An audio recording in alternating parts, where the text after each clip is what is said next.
We're going to get started. If you please join us in prayer and pledge. Heavenly Father, we come before you today asking for your guidance, your direction, and wisdom and knowledge. And we pray that you will guide us all day and bring the correct decisions that we need to make. We pray, Lord, for the people in the county that are suffering. We pray that you put your hand upon them and give them strength and courage and a blessing, Lord. And we just thank you for being with us. And it's through the blood of Jesus Christ. Amen. Amen. I pledge allegiance to the flag of the United States of America and to the republic for which it stands, one nation, under God, indivisible, with liberty and justice for all. Thank you. It looks like we're going to have a feature movie this morning. No. All right. We will have our first call out to the public, and I will read our rules. A member of the public may address the board after receiving recognition from the chairperson and giving his or her name. Public comment shall be limited to a period set aside at each meeting for such purpose, and each speaker shall have the floor for no longer than 5 minutes unless the board grants an extension. Board of Commissioner Rules and Procedures, Rules of Procedures and Bylaws 5.13-3. We also ask that you be respectful. With that said, anyone wish to address the board at this time? Good morning, Renee. Good morning. I just wanted to let the commissioners know that on January 26th in this office, the Ann Arbor VA will be down here discussing the PACT Act information, which is veterans that were in Camp Lejeune or the burn pits in Afghanistan, Iraq, and Vietnam can now file for benefits, for disability or health benefits. I know that you guys are meeting with your townships this week, possibly, and I respectfully ask that you pass out some of these if I can bring them around, please. I just want to let everyone, there'll be tables in the hallway, and they'll be doing screenings, COVID tests, stuff like that. Okay? All right. Thank you. Yep, thank you, Renee. Thank you, Renee. Yes, thank you very much.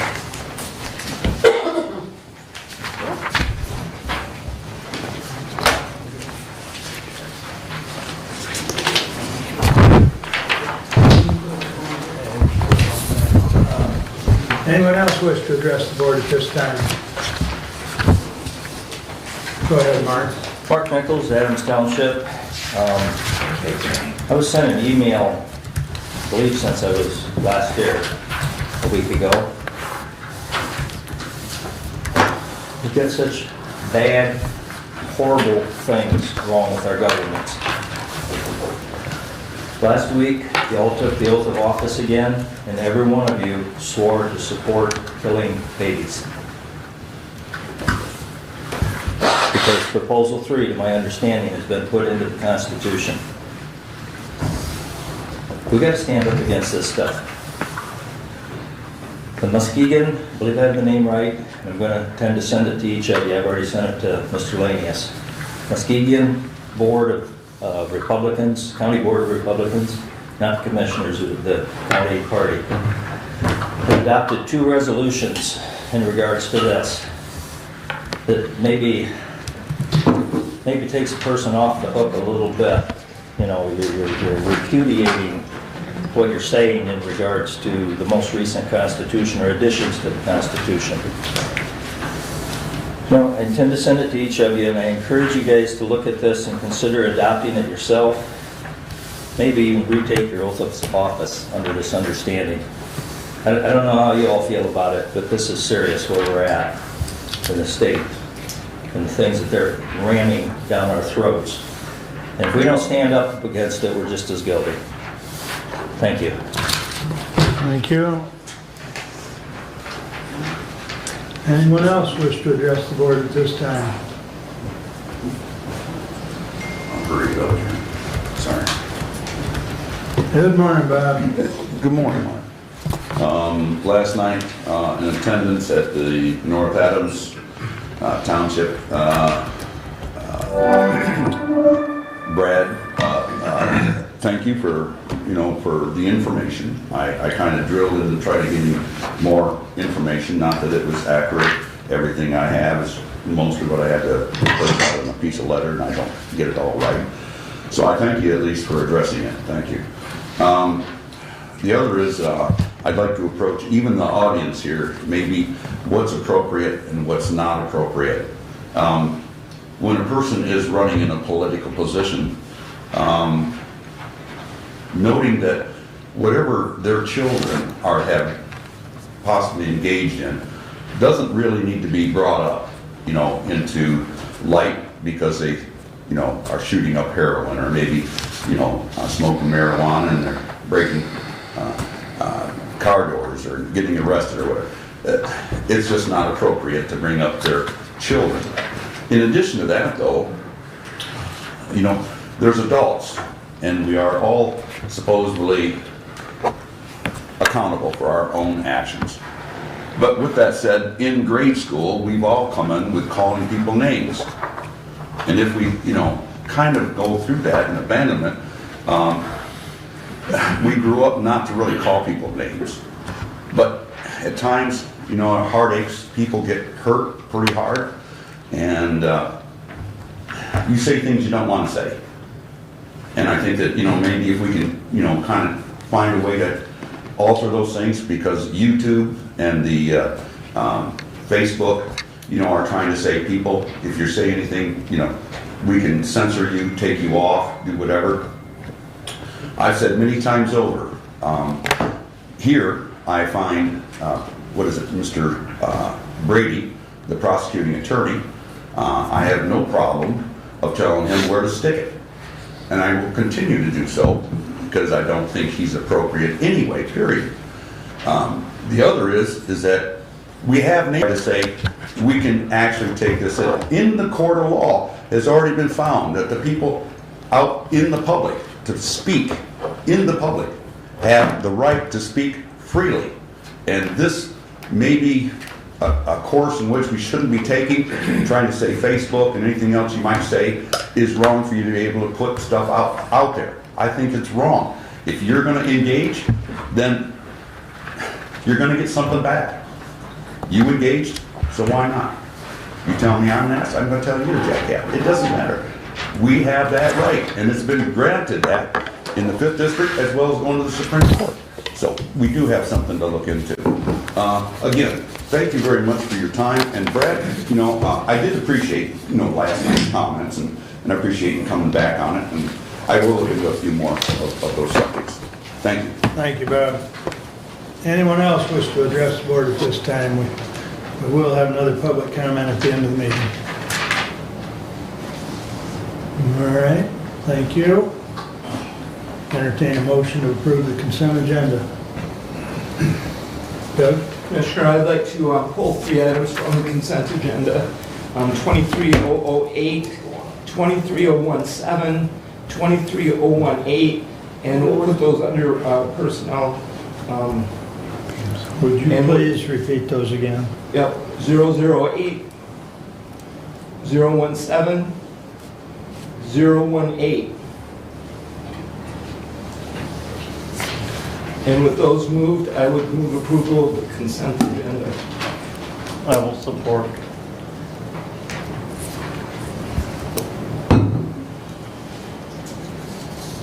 Anything else? All in favor signify by saying aye. Aye. Opposed, same sign. The consent agenda is approved as amended. All right, correspondence is listed. Comments on correspondence at this time?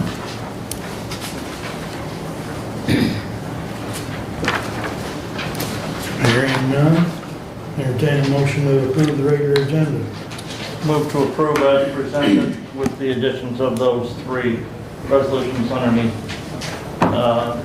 management and personnel.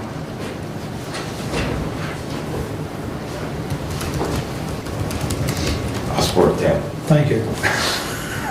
I think we're all a little caffeine deficient this morning, so please Understand. know yourself. Okay.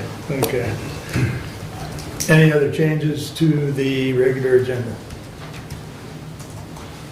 All in favor, signify by saying aye. Aye. Opposed, same sign. Regular agenda as amended is approved. And that brings us up to Brian.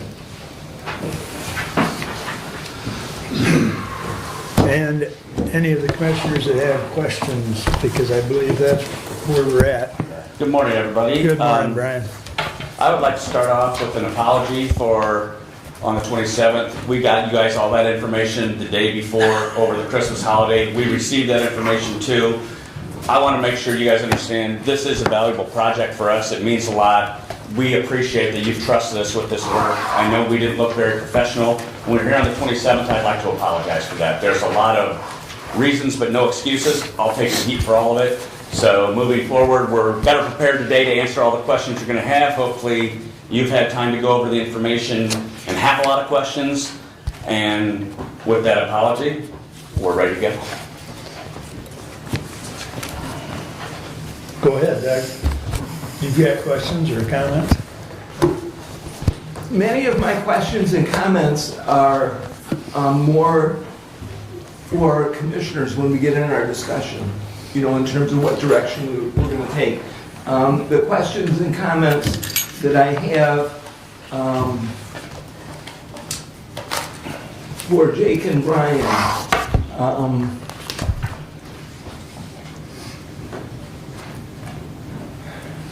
as far as in the contract you have in the proposal, you talk about unforeseen conditions. And as a group that's looked at buildings like this over and over and over in historic renovations, you know, I'm sure have some kind of an eyeball thumbnail, boy oh boy, this is going to be in front of us sort of thing. Now there's also surprises that we don't know about. For example, when you started taking that roof off, you found the standing seam copper under there. Right. But, you know, in general, one of the concerns and questions are that it's very open-ended in terms of what unforeseen conditions are. And I'm wondering, does it fit into like a 10% sort of category, a 20%? Is there a way to say, well... I would say ballpark, it's in that 10% of. Yes, there are times when we pull something off and we find a hole that that is somewhere between the tile and the rafters, but that's rare. Those are expected. Yeah. Probably. Yeah, but we'd like to think that we've done as much due diligence as we can to eliminate all those major obstacles that we're going to come against. You're going to get to some plot where you pull off a gutter and you see some rotted wood, but 10% is probably a very fair number of the unforeseen. In a perfect world, it's 0. You know. And is that 10% included in the proposal number, or is that over and above? We have a certain amount of wiggle room in ours. As we were just discussing downstairs, when we find something, Jake will call Randy. Hey, Randy, can you come over here? Or here's a photo of what we found. It's going to be a no-cost change order. We're just going to fix it while we're up there today. Just wanted to let you know we're doing it. Or, hey, we've got to order this. We need to discuss the best way. And there's going to be 50 of those type of things that come up, of which 45 of them are going to be no-cost change orders that we do that day, just to let you know that it's not following the letter of the scope of work as we defined it. In the process for those change orders, you go to Randy gets the information, the arrangement then will go between the two of you in order to decide whether that change order happens or does not happen. Right. Correct. Yep. Correct? That's my understanding. To that point, Doug, the small things that we do on the fly that are no cost, we'll let him know we did it. We probably won't stop production every day for that. If there's something where there's a cost involved to the county or we need to change something, none of that will be done without a signature. Okay. And then so that's the approval, and the basis of that approval will come from facility director. Okay. And then additional work will be invoiced separately, is that correct? If that is approved, then there will be another That would invoice be that the invoice, follows. yes. And invoice for change orders 1 through 4, totaling this with copies of said change orders, so everything is line item for lack of a better term. Photo documented, everything, yeah. Yeah. Okay, so, interesting question that I have. Do we have a holdback? And is there a timeline for the project completion with a potential drop dead date? And with that, is there a performance guarantee that's incorporated in this in the proposal? How does that fit together? So there were no drop dead date or liquidated damages, as you see in some. Our goal is end of 23. Yeah, and it's 23, depending on the work that we get. If we are able to finish it, we're planning on finishing whatever we get in 23, depending on weather and such. So that is our plan. In a perfect world, masonry's done towards the end of the summer, the roof is done in the fall. Yep. Okay, that completes my notes that I took. I'll have other comments when we get to the commissioners' session. Thank you, Mr. Chair. So, gentlemen, we broke the project basically down into 2 proposals, basically the area above the roof work and the area below work. That seems to me about where the break line is. So, with funds on hand, we have enough dollars to write you a check, should we accept the project, to do the upper work. We don't have the lower. And I know a lot of the discussions that we've had as far as accepting additional proposals from the original roof work has hinged around the scaffolding. My first question for you is, were we to break the project into that we're going to do the upper portion and then defer the lower portion, can that work be done without scaffolding, with like sky tracks, things like that? Or is that something that you would have to come back and redeploy scaffolding? That work on that for the 20 to 50 year repairs would have to have scaffolding. Okay. Due to the weight of the stone, due to the work that you need to do, certain areas you could probably do off of man lift, but it wouldn't be feasible. It would take way too much time. So the other question I have for you is that the disruption to the parking lot, because we do have our farmers market there in the summer months. How much do you anticipate of that parking lot that, and I realize you're gonna probably be doing one face at a time, so, but you're also using it as a staging area, so what do you see as the disruptions to that space, just so that we can let them know, because they're having their initial meetings now for the year? I'm looking at a quarter to a third of the parking lot being taken up. We can work around. If Randy tells me, hey, we need this section left open for the farmer's market, we can work around that. Okay. That's not an issue, but we do need a certain area of that parking lot for our work. Does it have to be in the parking lot, or since that west entrance is closed, can you move it into the yard, or are there other options to? I'd rather not you move in the yard, because then we're gonna be damaging, I don't know if there's sprinkler lines in there, water lines, whatever, I'd rather not put in grass, but parking lot would be the best, so. Okay. But I can, like I said, I can keep it to one side of the parking lot. We can work. Like I say, they're starting to have their organizational stuff for the year, and that question is going to be asked by them. So. And if they want me to come in and we can all talk about it. Okay. And, that's fine. Very good. We can Very work good. around it. Yep, so. This might be for Randy more than anybody else, but I got a question about the masonry work. What, if any, is an immediate liability to us as far as a block falling out like it did before? I mean, are there a number of them that are loose, could come out at any time, or do we have some time on them, or? All the point tuck is pretty well shot. With that said, if you get the right freeze, water freeze, it'll pop them. You could lose one at any time. Anytime that you have that much point tuck that needs to be done, you're going to end up with loose stones somewhere if you don't do it. So, and I would suggest all the number ones that they're talking about, which is the dome up, but also the number twos.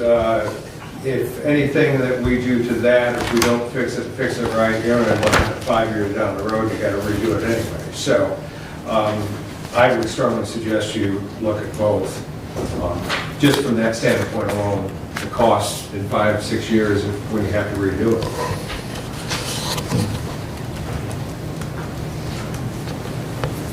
You got anything, Matt? Not right now, no. This deterioration didn't happen overnight. And some of this could have, should have been addressed at some other, earlier time. But I guess my question is, and I'm sure you're familiar with a product called ThoroSeal. And it's a masonry product that I know we've used it on the old stone foundation on the barn. And it helps to keep water out. It helps to preserve what we've repointed. I guess my question is once we get this all done, is there a product that, maintenance or a company can come in and put on that masonry every 10 years or something? So with masonry buildings, mass masonry buildings like the courthouse is, Yep. the putting a sealer on the exterior of a building, whether it be a courthouse, a church, or anything, Right. is not how that's designed. It wasn't 100 years ago, 120 years ago. It was never designed to have a sealer Okay. put on that exterior. That when you put a sealer, as much as they say they breathe, Yep. they don't breathe like a masonry wall should. Okay. The moisture transfer from the inside to outside. You'll see that on your building, on the courthouse, on the west side, the lower two columns by the entrance there, where all that's spalled off. That's because there's a sealer installed, water's behind there, and it pops off the face. Okay. So that's exactly what that and obviously just years of deterioration, but that is one main reason that you'll have that issue. It ultimately doesn't let that water transfer from the inside to the outside during colder months and warmer months, actually till you evaporate. It holds that moisture inside, whatever's inside, and it's And not. of course, the barn is much different than that. Correct. If you have an unheated space, Right. that doesn't have so much of that heat difference, that temperature difference, Right. you don't have that problem as much. But if you have a building that's heated on the inside and cold on the outside and vice versa, you will have a problem with that building. Okay. Maybe not in 5 years or 10 years, but it will happen. Yeah, well, okay, thank you. Yep. Other questions for I guess, Jake or? of the current amount that we've got, I think somebody had said that we do have a change order to that already. Do we know what the additional cost was for that? We're still working on that. It was talking about 50,000, but I'm not sure just what we're doing with that this year. That was for the standing seam copper roof that we found underneath. Right. Well, I think you guys should just pay us 100,000 for it and fix it the way it should be done. Copper, we get to work on it. I can ask, can't I? Sure. You got that right. With the caveat though, Commissioner, we do get a chunk of that for the local historical society, so do want them to have a chunk of that old copper. No, just know that when we take it off, we can by all means give them a chunk. The standing seam was pounded down, so you won't have that standing Right. seam pretty roof Yeah, I'm thinking anymore. more But there might be flat parts of it, there anyways. might be parts of the dome. There could be somewhere else. I mean, we'll Okay. look. We'll try Yeah. to find you the next Yeah. piece. Yeah, we'll definitely find that. So. You know, as we've examined and had further discussions on the 5 to 10 year and the 30 to 50 year, there are certain things in the 5 to 10 year that are included. At the end of the day, the cost difference, if we gave you a quote for that 5 to 10 year, it's going to be plus or minus $2 million still, because you're up there still touching every single stone. You have to go up one by one and try to match that masonry, the color, so you're color matching each individual one rather than replace. So just giving you a heads up, I know we had said a couple $100,000. We not found, but the more we dug into it, it is going to be about $1 million difference from the 5 to 10, plus or minus the 5 to 10 to the 30 to 50. But again, you're putting lipstick on a pig. Yeah, You're literally putting stain on it instead of patching most of it. You're doing some of the Dutchman repairs, but not all of them. The one thing with that too is a lot of the patches have failed, so it's just a matter of time. If we do the staining part of that, It's just a matter of time for that stain to fail, or that patch to fail behind that stain. So whether or not we do that work, it's the patch behind it. We don't know how that was constructed. It's ultimately, it's not a good repair. It's a very temporary repair if you do it that way. Well, temporary patches, cosmetics has got us to where we are today. That is correct. That is correct. And the patches, yes, they did it already once. Yes.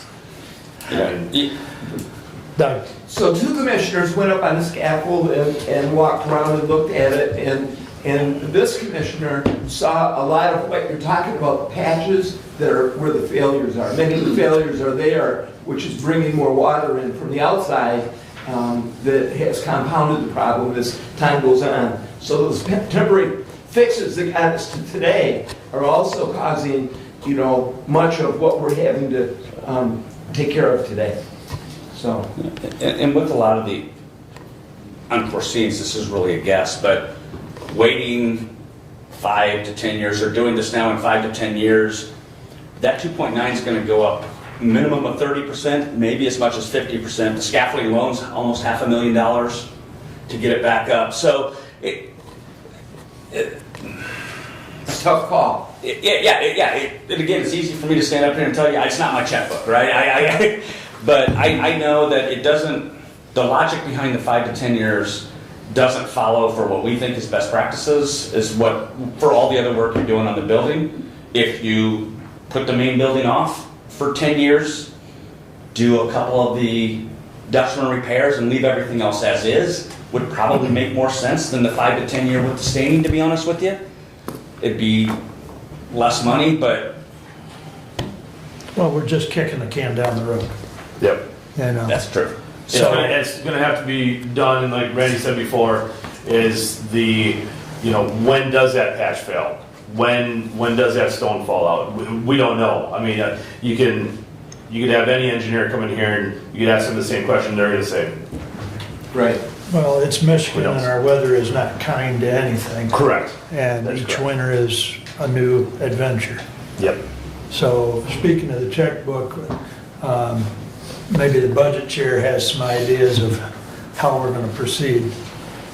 Doug, you have a comment? Yes, I do. So, we've got a busy day today. And I feel that the discussion with Renaissance isn't quite done, okay? I do want to have a minute to think about it. I do have an update in my facilities report, and at that time, I do have at least 2 motions that I would like to come with. However, I am aware as well that the motions will involve discussion. And if we could do our interviews now, proceed with that for the road commission applicant appointments, and then continue the Renaissance discussion during the facilities, that's when I will have my motions. So, to the chair. It's the pleasure of the board. I mean, Brian and Jake are here now. I don't know how long you guys wanted to stick around, but I'll be here As long as until, you need us to. yep. Yeah, We do have a schedule that says 9:30 road understood. commissioner appointment, or Understood. interviews, so. Well, you guys can either stick around or Randy can get a hold of you later and let you know what we've discussed. So it's your pleasure. honestly, it's up to y'all. If you want us here to answer more questions, we're happy to stay as long as you need us. If you think you're done with questions, we'll take off. I think that at this point they can go. I think that the discussion is going to center around finances and things like that a lot more than it is about logistics of the actual project. I agree. And so I think we're in agreement that it's going to probably be more around finance. So Randy will get back to you then. With that, Randy has both of our cell phone numbers. If a question comes up and you want to reach out to us via our mobile we're happy. We'll take any calls we get. Good. Yep. Or not. No problem at all. So, All right, thanks. all right, thank you. And don't tell us that there were some commissioners walking around. I won't say a word. All right.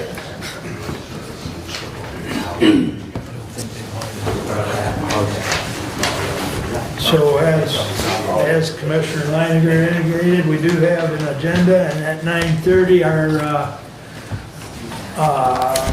road commission board interviews and appointments. So with that said, you hold all the questions there, Doug, so how do you Thank want you. to start? Okay, so first of all, welcome.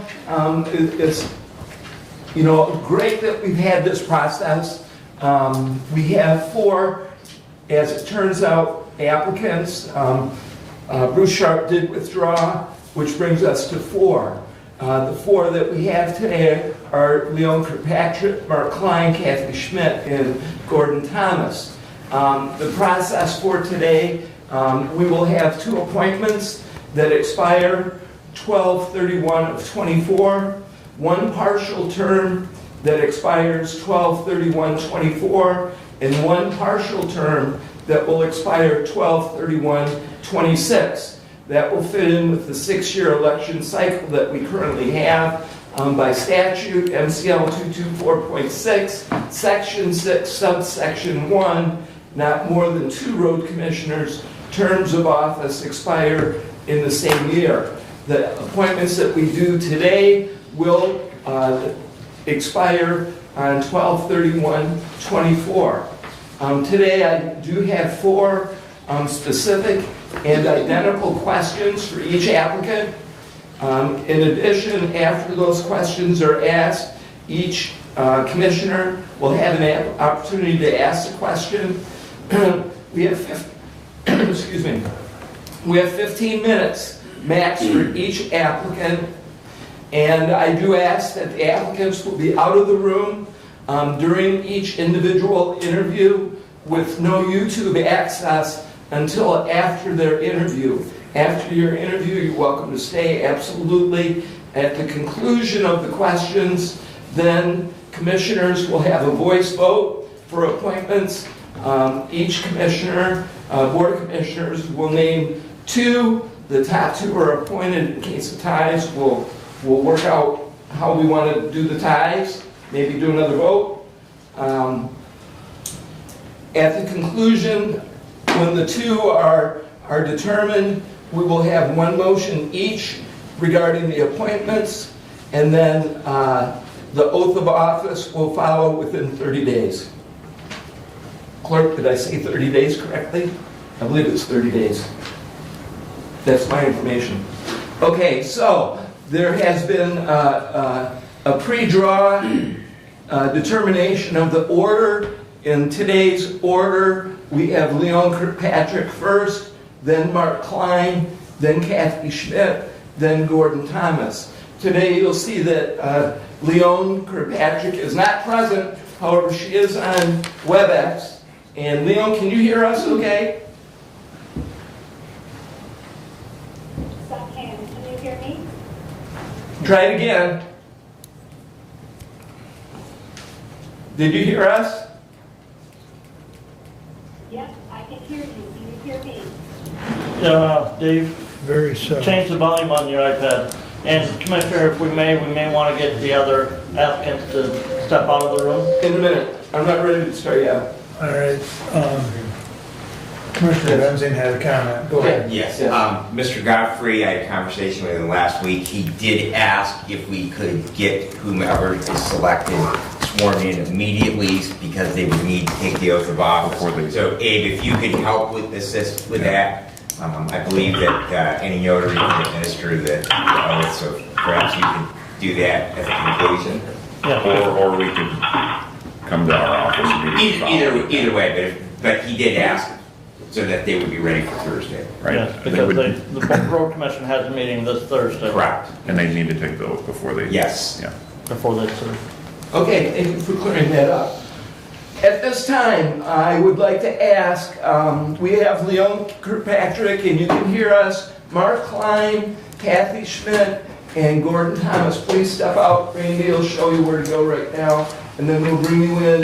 And please, again, stay off your phone and off your YouTube. Can you hear me? Yep, we got you now.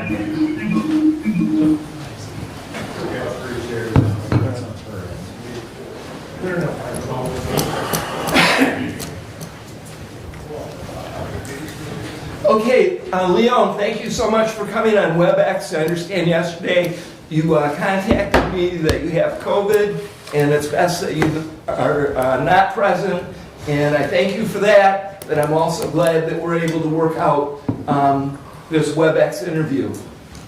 And again, you can hear me, is that correct?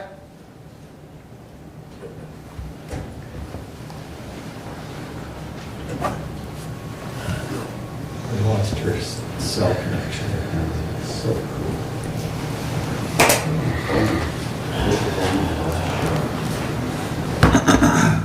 Leon, are you there?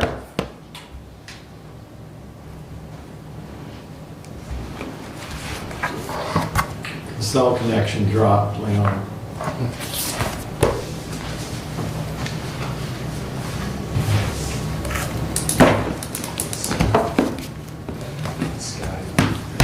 Can you do the 15 minutes? 15, please. Yep.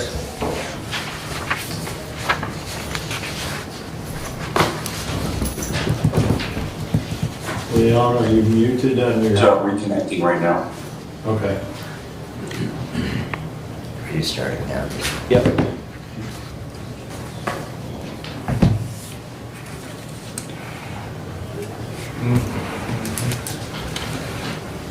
Technology. If this doesn't work, I'm going to go out of order. We'll switch the order.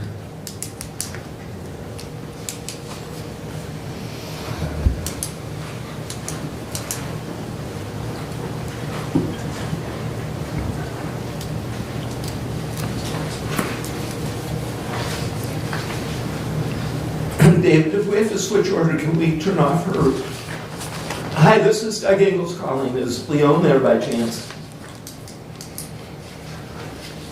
Okay, so we dropped her on the WebEx. We don't have her right now.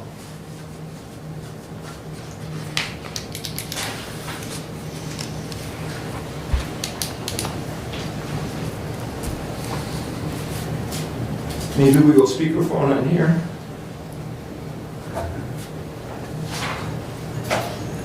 I can hear you. What happened on the WebEx? It's fine, and all of a sudden, my audio, but then my phone. Anyway. So commissioners, we're going to go, can you hear this? Maybe, Commissioner, if you would put that close to the microphone so that the, Yeah. I do not have a visual. So apparently I have an old monitor and it does not have a camera eye. Okay. Continue? Proceed. Proceed. we can hear you, Leon, so. Anybody else here? Okay. All right, so here's my question number one. There are 3 sets of meetings to attend. You have parks meetings, road commission meetings, and township meetings. When are those monthly meetings? Okay, so I know you have on the second Tuesday of the month, you have the road commission meeting. And then on the 4th Tuesday of the month, you have the road commission followed by the parks committee meeting. When it comes to the township meetings, that's a little unclear to me because I've had some conflicting information. I believe they're usually in the evenings, and they vary between the townships, but what I'm not sure of is who gets assigned to the township. I mean, do you float amongst the group attending those township meetings, or someone represents the township meeting constantly? Okay, to follow up on that question, are you able to attend the meetings and describe reasons of importance for attending those meetings? Well, the importance in attending the meetings is to gather the information and concerns from the people. I mean, because ultimately they are your customers. They're the ones paying the taxes and that are funding the projects. But am I able to attend the meetings? So, in the evenings, I have no problems with those meetings. During the day, because I'm still employed full-time at Dart Container through 2023, because I'm working in the transition plan to retirement. I'm going to be using my vacation time hours and working from home to manage the meetings in person where I can. Now, I do have some commitments with work where I may have to be in meetings related to my job, which is customs compliance, and I have some customs conferences that will occur throughout the year, and I may not be able to attend. But I don't think that's a problem, because I believe why you're moving from a 3 board member to 5 board members is because you have many members on the board that also take vacations and would like to have some available time and not be fully strapped out by meetings. So I'm flexible. I can work around your schedule. Thank you. The County Road Association, also the subtitle is CRAY, lists the qualities to be a good road commissioner. What traits do you think a good road commissioner must have? A good road commissioner needs to be professional at all times and avoid letting emotions get a hold of you. You have to listen to the people, you have to be empathetic to their concerns, but sometimes you have to give them hard facts on what's possible and what's not possible. You also have to be looking towards the future because technology changes, circumstances changes. In fact, I was finding it pretty interesting when I was reading some of the information on the CRAY website as well as the Commissioner's Handbook, particularly when it came to how the Road Commission is funded. And the first thing that popped in my mind is, oh my, you're getting your funds off of the fuel taxes. What's going to happen when we all go electric? Because you're going to be having a battle with the electric companies trying to keep their revenues on building their infrastructure. So there's going to be some challenges, and there's going to be a need for both the public and the commissioners to be preparing for the future. Thank you. That brings me to my third question. What are the funding sources for county roads? Okay, so according to what I read, you have assessments, you have grants, federal grants, possibly state grants. You have fees, particularly the fees that come off of your licensing. And then you also have the fuel taxes. And not only is it the county's getting taxed up the fuel, but also the state's getting taxed up the fuel, and the federal government's getting taxed up the fuel. And my last question, that's my prepared question, is why should you be appointed to the Hillsdale County Road Commission? Well, I think I can bring a lot to offer to the board, and that I'm not afraid to ask questions and challenge the paradigm. Sometimes the status quo needs to be shook up a little bit to get people thinking, why have we been doing this? And is it making sense now, today, in the current environment that we're all living in? I'm also extremely interested in developing people and systems in which to make people do more with less. And so quite often what you find is people want to throw more labor resources at tasks, and it's really not value added. You're much better in engaging in maybe some updated systems to do more with less and be more productive, and also be poised for not just this century, but be poised for the changing century ahead of us. Thank you. That completes the prepared questions that I have. District 2, Commissioner Lanius, do you have any questions? No, I do not. District 3, Commissioner Wiley, do you have any questions? No. District 4, Commissioner Langer, do you have any questions? Commissioner Benzing, do you have any questions? No, sir. And District 5, Commissioner Langer, please, a question. The only question that I would have is our county operates underneath the 1913 statute for county parks. One of the issues the road commission serves is also the parks trustees. One of the things the parks have had a problem with in the recent past is funding. What other avenues can you consider for securing more funding for the county parks? Well, that's a good question because I don't know enough yet because I've never been in a position like the board as closely attuned to the available resources for funding out there. But the main one that comes to my mind is you do have fees. I mean, if you want to, go to Bobby's, you're going to pay a small fee. If you have events held at the parks, you're going to have small fees. And I have, over the years, attended numerous parks in Hillsdale County, some where I had to pay fees and some where I did not. But I do believe the parks are sacred to the community.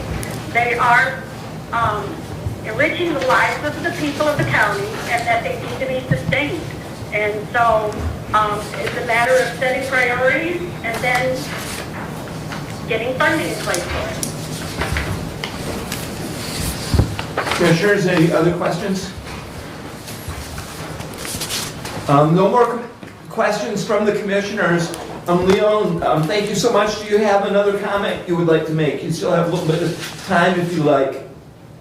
Well, I thank you for letting me have this opportunity to speak. I wish I could have been there in person, but unfortunately I could not. I do appreciate all the extra effort you're putting into this, trying to appoint 2 extra commissioners. I also appreciate the service you've been giving Hillsdale County. So thank you for this opportunity. Thank you very much. I'm going to hang up. Thank you. All right, thank you. Yep, bye. Okay. Next, Mark Klein, please.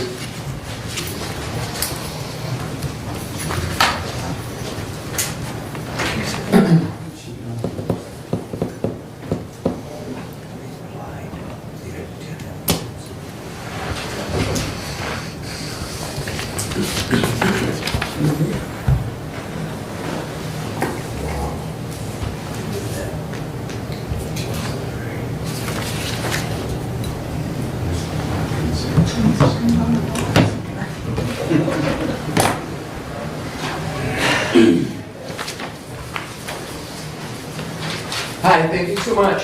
Thank you. Here we go. The same questions that we just did, we'll do again in the same order. There are 3 sets of meetings to attend. The Parks meeting, the Road Commission meeting, and the Township meetings. When are those monthly meetings held? Boy, that's a good question, because I don't know. I'd have to look into that. Okay. Are you able to attend the meetings? Yes, I am. And describe the reasons of importance for attending these meetings? Well, upon taking this position, I fully intend to do the work that it requires. And I would be available to do any meeting or any commission appointment or committee appointment. I have been in government before, and I view it as a very important job. I would make the commitment. Thank you. The County Road Association, also called CRAE, lists the qualities to be a good road commissioner. What traits do you think a good road commissioner must have? I think you should be able to work with the other commissioners, and you should also investigate procedures and policies that the Road Commission has and the Road Commission should be looking at. Also, equipment purchases. I believe there's equipment out there that could be utilized for better maintenance of our roads. I also believe that a commissioner should have a good knowledge of the materials and I'm in a brain fog right now. Materials and what uses they are for the roads. Also a budget. They ought to have a very good knowledge of the budget and where the monies come from. Now, to my knowledge, most of the monies come from the road tax, which is, or not the road tax, the gasoline tax, which is administered to the state and given back to the counties. And then Hillsdale County is also a contract county with the Michigan Department of Transportation, where they're paid to maintain the state roads in Hillsdale County. So those are, as to my knowledge, those are the monies that come into the budget for the road commission. Thank you. And that is my next question. You've mentioned part of it. The specific question is, what are the funding sources for county roads? Be the gas tax and MDOT. Those are the two main sources that I know of. If there's others, I would be investigating them. Also, I believe there's grants too. I'm thinking that they do apply for grants for certain jobs.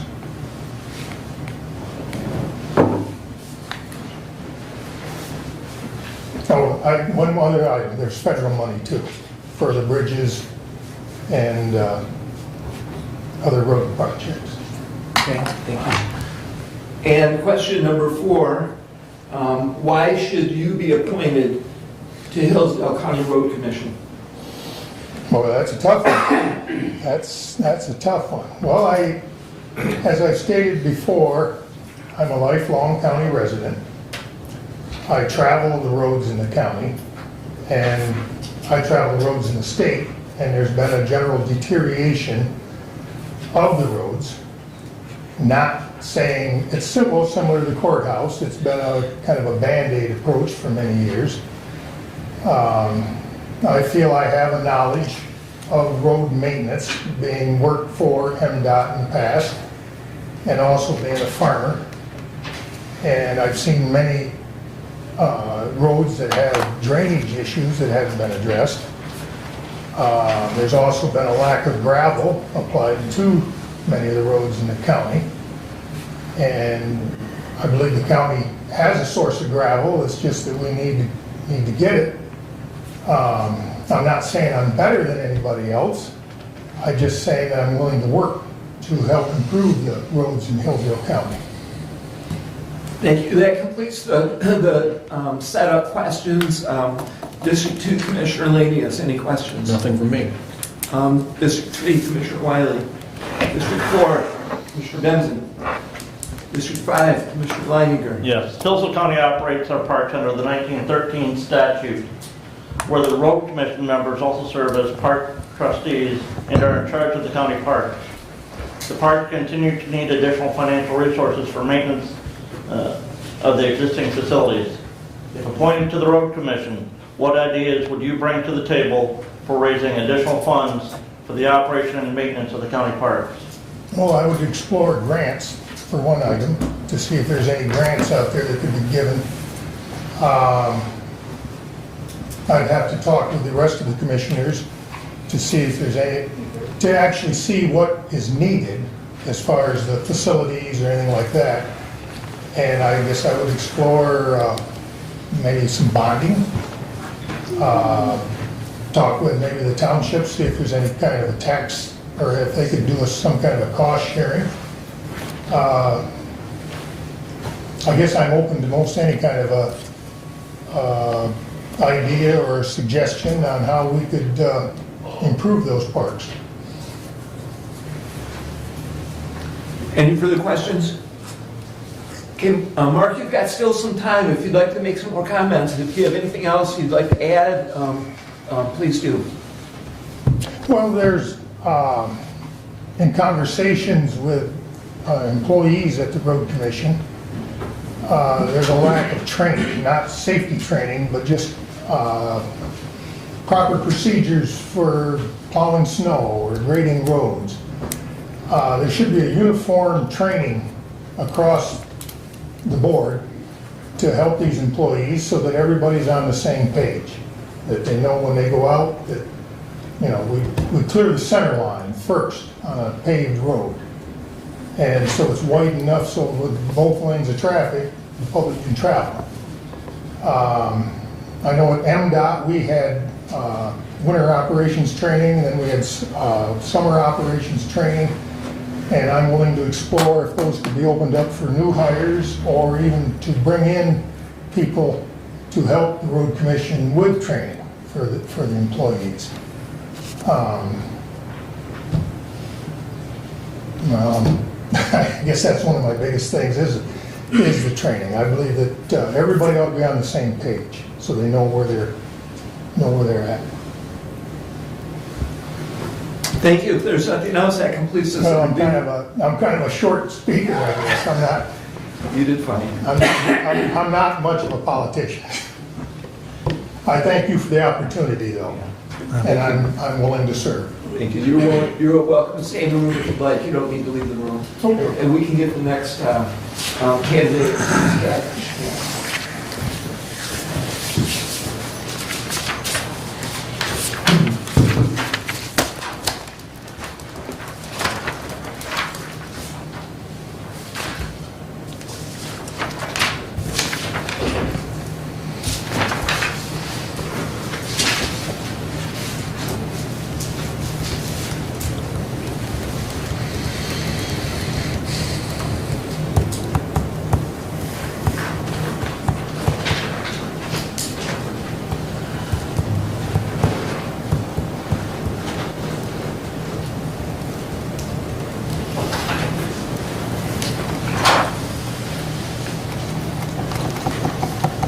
I assume you want me at the podium? Please. If you're comfortable there. It's a new experience, that's for sure. The view's a little different, isn't it? It is. Well, thank you very much. We'll get right to the questions. There are 3 sets of meetings to attend. The parks meetings, the road commission meetings, and the township meetings. When are those monthly meetings held? The road commission is held twice a month. I believe it's the 2nd and 4th Thursday of the month. The Parks Committee is in conjunction with the road commission meeting in the sense that it's held, at least last I knew, it was held just before on the 4th Thursday of the month. I believe that one starts at 9. The other 2 start at 10. And that is not and of course that works in my schedule. And then the various township meetings are held usually in the evening.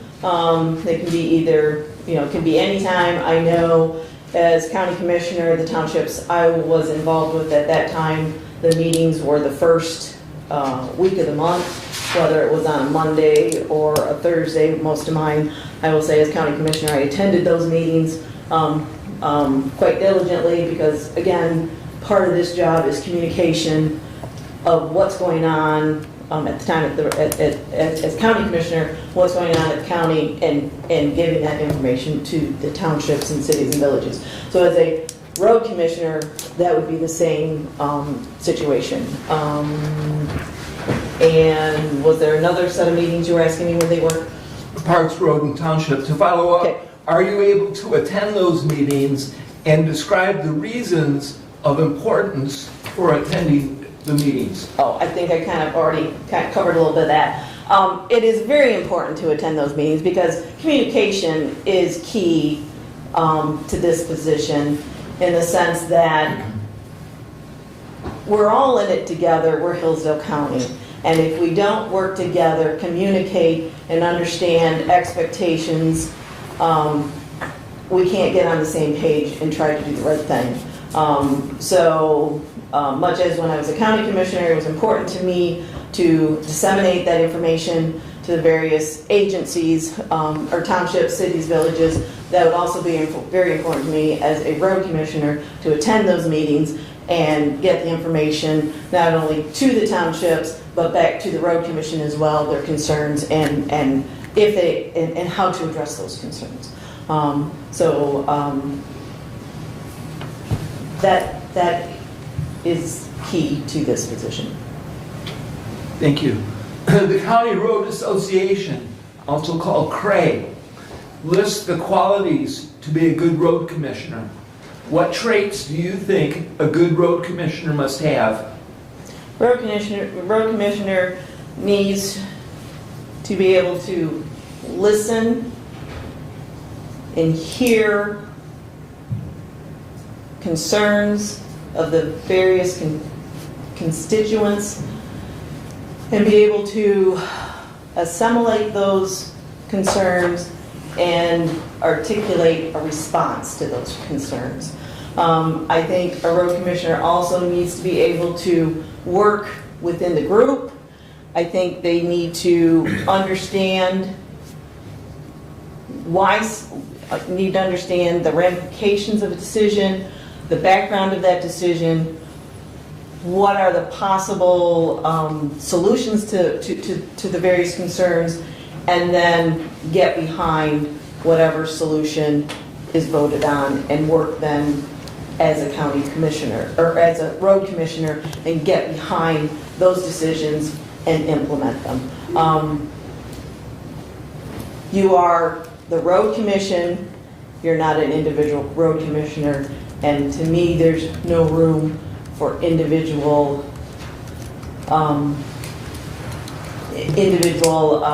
projects or ideas.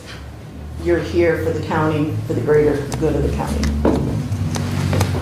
What are the funding sources for county roads? The funding sources are, there's federal sources, state sources, and local sources.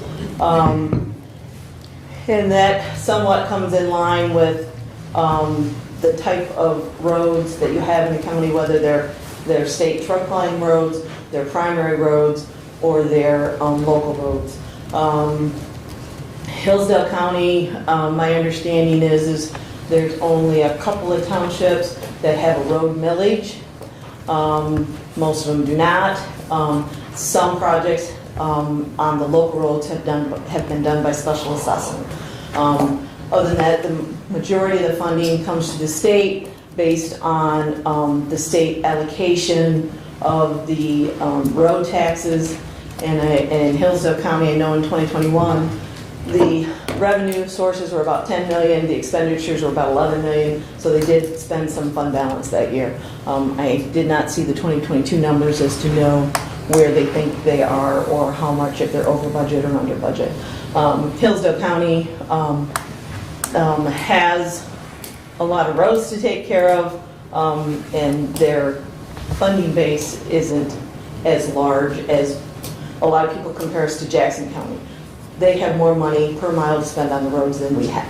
So therefore, you can't expect the same conditions on Hillsdale County roads as you do in the Jackson County roads. The dollars just aren't there. So in Hillsdale County, the challenge is to spend the dollars in the best way possible to get the biggest bang for the buck.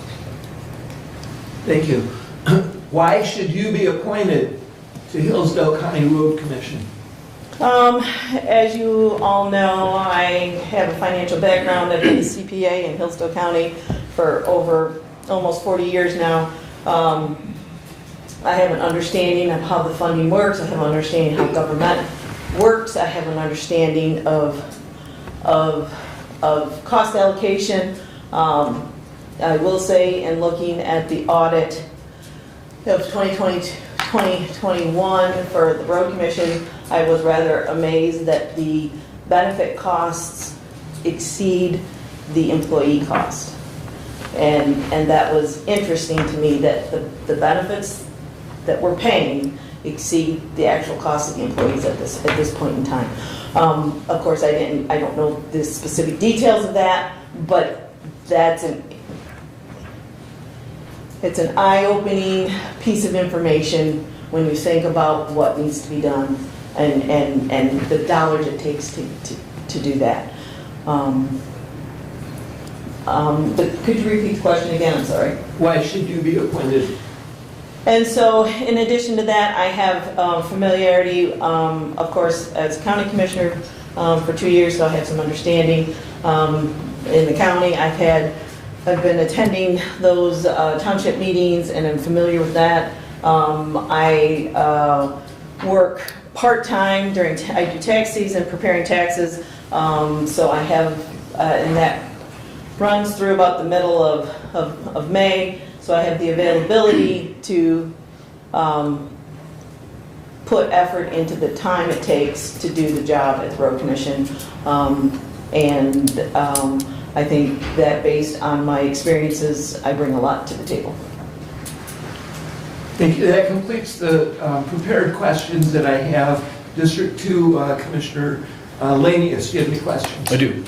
Kathy, during this whole process of adding 5 commissioners to the County Road Commission, you were very adamant about not doing it. You voted no on not adding 2 more commissioners. What changed your mind? As you know, when the vote was taken, I voted against adding the commissioners. And I still stand behind that. I don't believe that this is the best use of the dollars. I think that the money that you're going to spend for 2 additional commissioners could be better spent on the roads. However, as I said, once you make a decision, and the county commissioners at the time decided to add the road commission, the 2 additional positions, then you get behind that decision and try to implement it in the best way possible. And I do believe that I bring a set of skills that would benefit Hillsdale County and the Road Commission. Commissioner Wiley, District 3, do you have any questions? I'm good, thank you. Commissioner Benton, questions?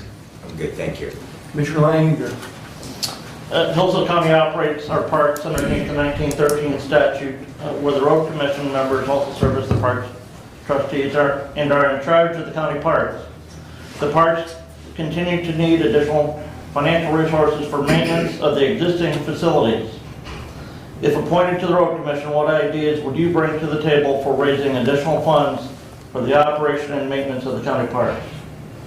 I would say that the first thing I would look into, and that would be having some kind of Friends of the Park. Is there a way to get support in that manner, and find out if there are additional ways that we can promote the parks as well as fundraise for specific projects maybe at the park. I think that that would be a way to bring in some extra revenue. And again, you got to continue to pursue those grants that are available for other specific projects. Thank you. Anything else, commissioners? Okay, that completes the questions. It sounds like we still have time. Kathy, would you have any further comments? Anything you'd like to add? I would just like to, I guess, make the public know or realize that I've lived in Hillsdale County since 1986. My husband has been here. He was born in Hillsdale County. We operate a trucking business, so I'm acutely aware of the frost laws and how they work, and know why that they're also necessary. And I would also say that we are farmers, and that understand the implications of farm equipment on roads and the need for maintenance and taking care of what we have, because tomorrow's dollar isn't promised, and we need to do the best we can. And we are in this all together. So I guess that's all I have. Thank you very much. You're welcome to stay. All right, thank you. Okay, Gordon, please. I got that one figured out.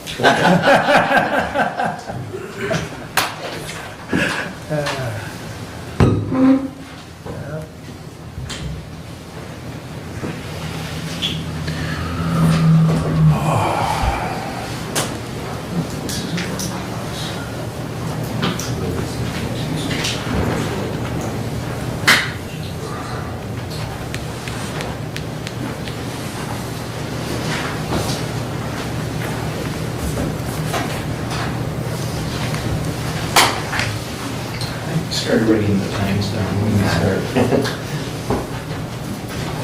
Thank you. Welcome. We'll get right to the questions. Okay. We have 3 sets of meetings to attend. The Parks meetings, the Road Commission meetings, and the Township meetings. When are those monthly meetings held? Township meetings are held on Tuesday.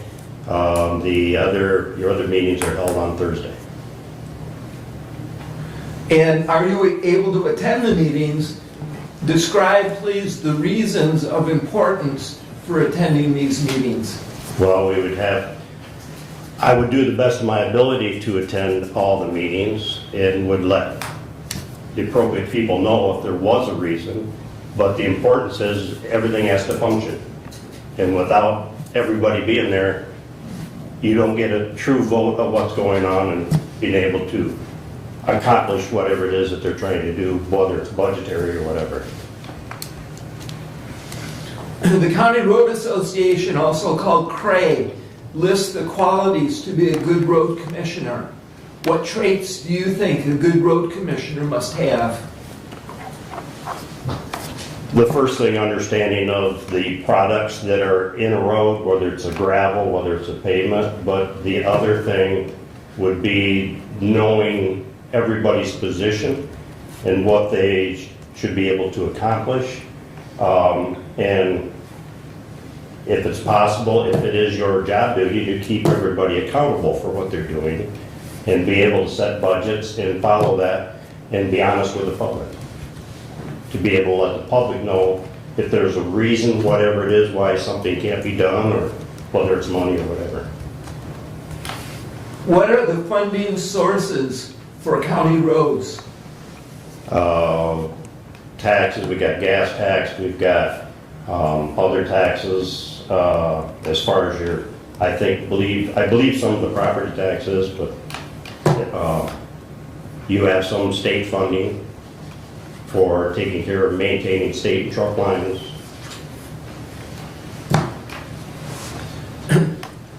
Why should you be appointed to the Hillsdale County Road Commission? Because I believe that I have some of these assets that we've mentioned as far as knowing proper ways in the area to accomplish things and doing it within a budget. And being able to work with people to where there's a give and take, to where you can accomplish what you want done and get it done in a timely manner. So I think I qualify for a lot of that. Okay, that completes the prepared questions that I have. Commissioners, if you have any questions, Commissioner Lanius, you have a question? Commissioner Wiley? I'm good, thank you. Commissioner Benzine? Okay. Commissioner Leininger? Yes. Hillsdale County operates our parks underneath the 1913 statute, where the road commission members also serve as the park trustees and are in charge of the county parks. The parks continue to need additional financial resources for maintenance of the existing facilities. If appointed to the road commission, what ideas would you bring to the table for raising additional funds for the operation and maintenance of the county parks?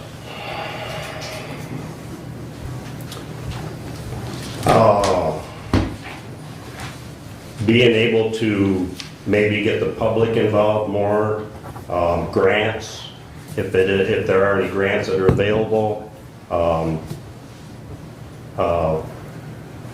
clean up fundraisers, something like that is the only thing that really comes to mind. But I would think that there would be grants that would be available to be able to get from different identities like the DNR, where they stock fish and stuff like that. You would be able to accomplish that, to be able to keep the parks going. Commissioners, any other question?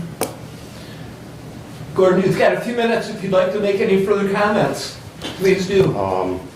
I guess my only thing is I think I have something to offer with working with people, working with the public, working on doing jobs that you have a budget to work with. I've done that for a long time. Do my best. I guess that's about all I can say. Thank you very much. Okay, thank you. That completes the interviews of all our 4 applicants. Commissioners, take a minute and reflect. I'm ready. When we give you a signal, I'll begin District 1. Commissioners, ready? I think we're ready to proceed. Ready? Ready? Ready? Okay, so Abe, if you would tally, We're gonna do roll call. I'm gonna say right Just now, not- Okay. we'll go District 1, 2, 3, 4, 5. Does that sound fine? Okay. Yes? I have 2.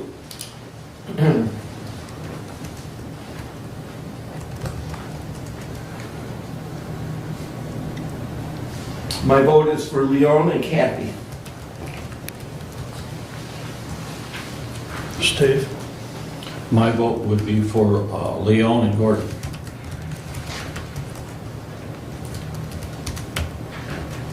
My vote's for Mark Klein and Kathy. Brad? Kathy Schmidt, Gordon Thomas. Brent? Mark Klein, Kathy Schmidt.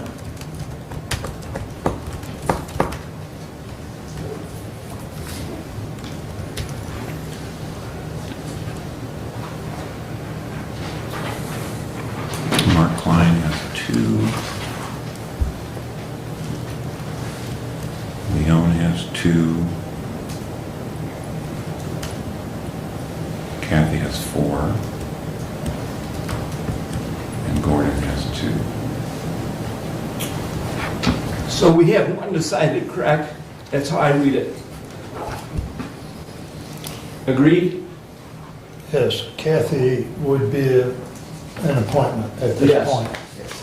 Yes. So we need to fill the other vacancy. Yes, we have, the remaining 3 each have 2. Correct. So on this round, each commissioner will say 1.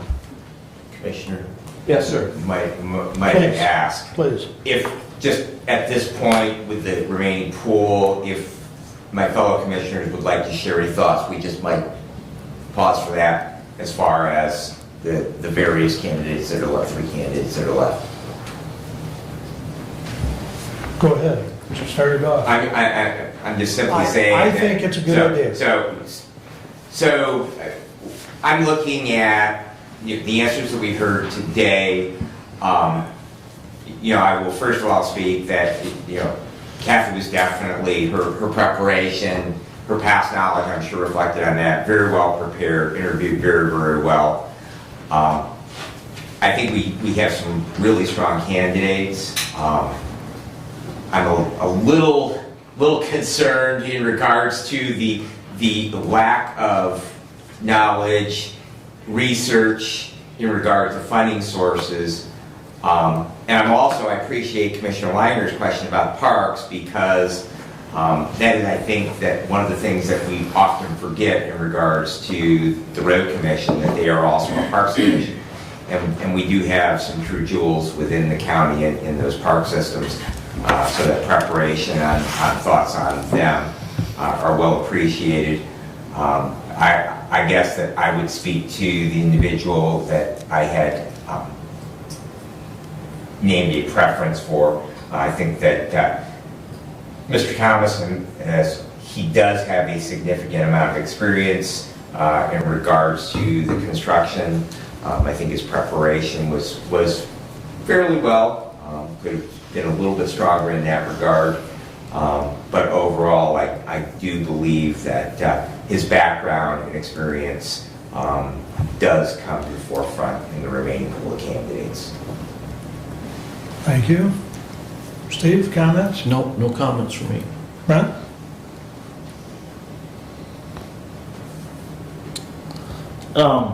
As you said, Commissioner, I think I would like to first thank all the applicants for number one, even the 10, the ones that were eliminated and didn't show up here today, for showing interest in the 2 positions that the road commission. I do thank those who came, and Leon, if you're listening, for participating in the interviews today. The one thing that stood out to me is from somebody who has spent time working on roads in a plow truck, indicating the need to make sure that those people that are out there working on the roads have the proper training to know what they're doing, and they're not just thrown in a truck and say, here you go, have at it, this is your route. clean the roads. I routinely drive the roads. I drive a road quite often that is maintained by two different drivers. In the last 5 years, I've seen one section of that road go from, was always the first road cleared and the cleanest road, to now that section, because we had a change in drivers, is not clear, and I drive 2 miles from my house and the road's clear, because we've got a different driver, different, running that route. And to me, I think that goes back to the training of those employees. Now, it's not the road commission's job to do that training, but it's their job to make sure that the proper procedures are in place from their managers at the road commission to make sure that the employees have the proper training. And so that's why I would go with Mr. Klein for that other position. You stole my thunder. That was actually the two things that and why I picked Mark as my other candidate was when I voted was the MDOT background or the experience thereof and the training issue. If you're not trained on a piece of equipment, you can't be expected to do the job to the best of your ability. And I think training is paramount. I've operated a lot of machinery and I don't think I could get in the truck and go do the job. So, because every piece of machinery has its own little difference or quirk. So I do think training is very important, and I think if that idea was brought to the board and gained traction, I think long-term it would be very beneficial. So that's my comments. So any other comments? Yes, I have comments. I'm the board commissioner that attends the road commission meetings. And in the last 2 years, it's been quite a learning curve for me as someone who doesn't have all of the road experience. And some of my observation is that during the course of time, especially since we have done the public hearings and since the road commission has hired a new manager, that already in place, I'm seeing many of the changes that you both have talked about in terms of training and accountability for the performance. And my observation is that the road commissioners themselves, as a position, is more of a supervisory oversight policy making board, and that they're hands-on of road maintenance, what to do with a berm, how to put that plow down on the road, isn't the criteria to me that makes a good road commissioner in my observation. The management skills that we've seen today from, I think, Mrs. Kirkpatrick and Mr. Smith are the traits that to me will bring the road commission to a better level. And that's why my vote was as it was, and the support that I have, and that would be my comment, that the importance of the road commissioner is different than the manager of the road commission. The road commission manager is your trainer and hands-on oversight of staff. That's my comment. And so I'm ready to vote whenever you say.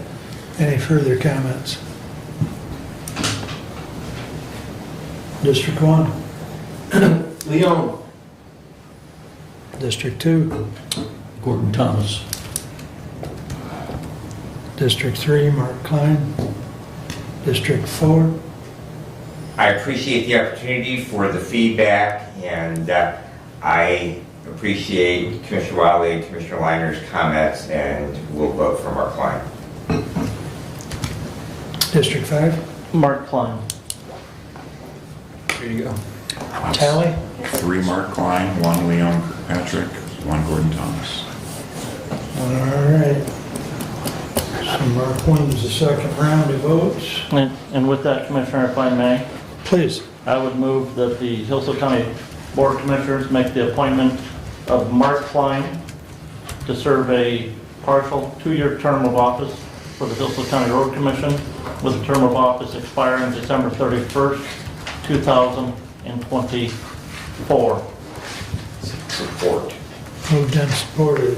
Any discussion? I think it's all been explained.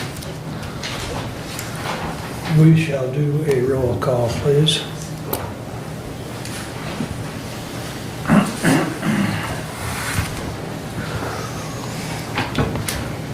Commissioner Ingles, Yes. Commissioner Lanius, Yes.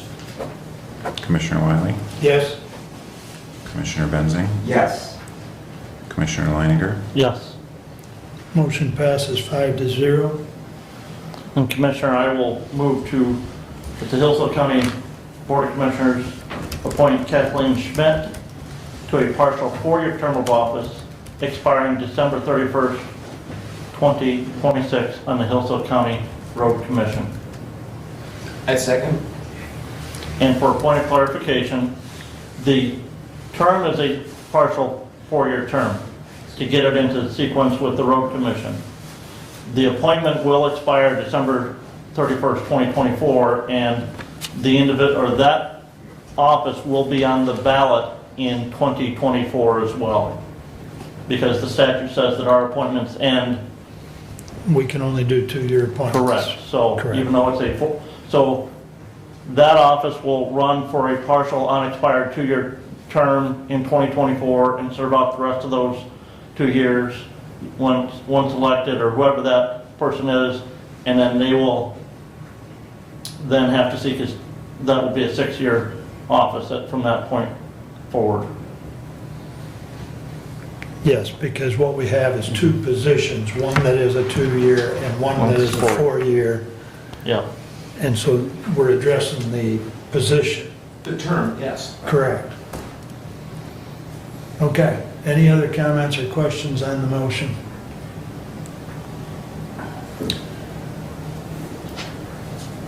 Would you like a roll call on this one? Yes, please. Roll call, please. Commissioner Lanius, Yes. Commissioner Wiley, Yes. Commissioner Benzing, Yes. Commissioner Leininger, Yes. Commissioner Ingles. Yes. Passes 5-0, and we will follow those up with resolutions and consent agenda for the next meeting. Okay, yes. Those motions will be followed up, so, all right. And congratulations to those new members of the Road Mark Commission and once they Kathy take to their over to the oath of office. Okay, Yes. good, okay. And again, thank you to everybody for coming in and putting your name in the hat. And I would also like to thank Commissioner Ingles for seeing this project through to fruition. Good work. Appreciate it. And I would ask that Kathy and Mark proceed to the clerk's office if they could, so that the clerk can swear them in. Congratulations. Thank you. So- Thank you, gentlemen, for placing your trust in me, and I will work hard to maintain it. Thank you. Thank you. Thank you one and all for, being part of the process. So, and with that said, we will take a 5-minute break. Perfect, thank you.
pleasure.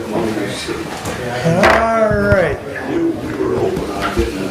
We will resume. And having concluded our standing order business, we will get busy with committee reports. And first on the committee report list is Commissioner Lanius. You have the floor, sir. Okay, first of all, why am I first? Because I'm District 2. It rotates, Steve. Okay. You won't be first next month. Okay, so being the youngest member, or the newest member, I should say, on this board, I'm putting together schedules for the assignments that have been allotted to me. So I will have some reports at our next meeting, following through on that. And then in discussion for the River Raisin, I looked at this project in depth. I think it's a very worthy project. There's a lot of merit to it. I believe it has a good future. I think there's a lot of people involved. However, having said all that, the total amount of involvement in that project for Hillsdale County is a little bit less than 2%. I know that last year we paid dues to that project, and it was so minute we didn't even get listed on the active counties in their list of people involved. It's primarily north and east of our county. We have just 2 small rivers involved in it, and I think to be financially vested in this program is not a good thing for us. If someone wanted to donate time to go to their meetings and stuff, I think it would be probably a good thing just to keep an eye on it. But as far as benefiting our county, I don't see any benefit to our county from that. From a financial standpoint of view, and that's where I stand on it. I think it is a good program, but again, with only being 2% or less involvement with our county into that program, I don't feel that investing into it at this time is a good thing. That's not to say that we can't watch it and maybe invest later if it gets a little more involved into our county and maybe has some kind of bearing on our county. But at this time, I would recommend not paying the dues and being involved in it. I think it's a little bit outside our county reach. That's what I got to say, so it's open for discussion. Brad? So, there are 5 major rivers that flow out of Hillsdale County. Some flow to Lake Erie, some flow to Lake Michigan. But being the headwaters, yes, Commissioner, you are correct. Somerset Township and Commissioner Liner's district is actually the only area of Hillsdale County that is in the River Raisin watershed. I know when this discussion was brought up a year ago, there was some discussion, why aren't we members of the other 4 watershed councils? And the simple answer is they never asked. River Raisin did. We do participate. They do have suggested dues. We elected, because of our very small area, that we elected, because the dues contribution is voluntary, we can actually pay any amount to be a member. We elected to pay half of the requested dues. It is a small contribution for that. There has been a significant amount of discussion. I personally have participated in it as a member of Farm Bureau in the past in regards to the River Raisin and its effect as it flows through agricultural areas on down to Lake Erie, and ongoing concerns about nutrient loading into that lake. That was one of the large reasons why that we had chosen a year ago to become a member, or 2 years ago to become a member, I believe, because we do need to continue to monitor that and have a voice at the table. That is the biggest thing that membership gives us, is a voice at the table, and I can assure you, having been part of the discussions at both their board meetings and their twice-a-year member meetings, that there is a lot of discussion where people, in particularly agriculture, are not adequately portrayed and represented, and I want to make sure that that constituencies that we represent are clearly represented. And I would again urge us to renew our membership in the Watershed Council. Doug? When I look through the information on the letterhead, it talks about the 2023 dues notice. It mentions an invoice, but I cannot find the invoice in our packet, and I do not know the dollar amount that they're asking us to pay.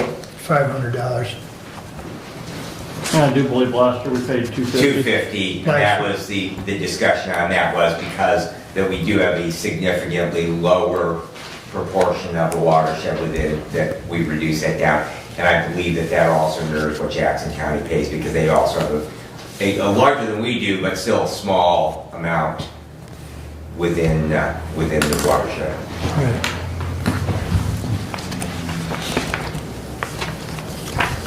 So there is not an action item on this, but we do have, and I'm not sure where the invoice is. I haven't even seen it, Doug, but I know it normally comes as a separate item. Okay. We may have just not received it yet. And I agree, I looked through it, I didn't find any sign of it, so, and I'm sure the clerk's office would have included it in the back. Right. It normally comes Right. as just a standalone document. So at this time, there's no action required, is what I'm hearing. There's not an action. Until we item get on the invoice, there's nothing really to do yet, other than Right. the discussion. Okay. That's all I got. Is there any other further discussion on the river raising? Okay. Any questions for Steve? All right. Yes, I do have a question. Okay. And an offer that, Commissioner, are you finding out all of the meeting times? Yep. Are you finding out the committees? Are you able to make contact? And if that need, to learn some of the contacts, do feel free to outreach any of the commissioners, Yep. please. Yep, so far I haven't hit any brick walls. Okay. All right. Okay. That brings us up to public safety. Commissioner Benzing. Thank you. We'll deal with two action items first.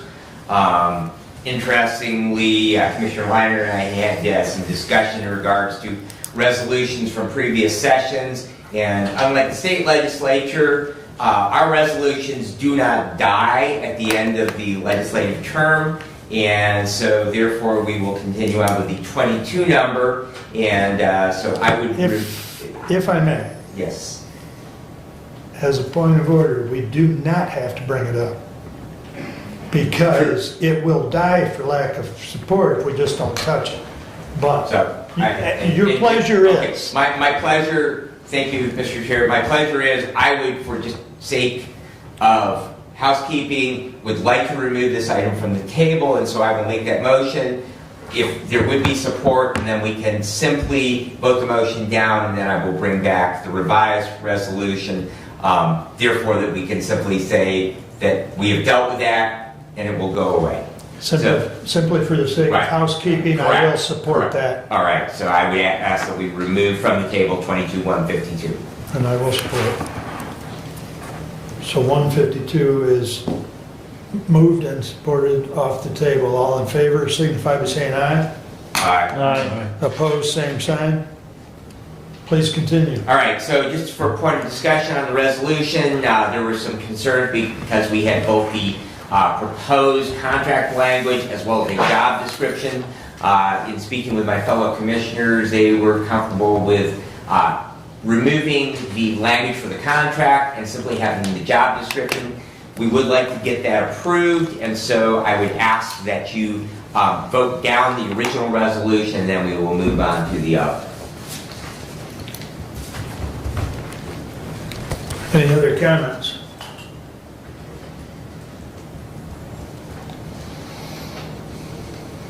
All those in favor signify by saying aye.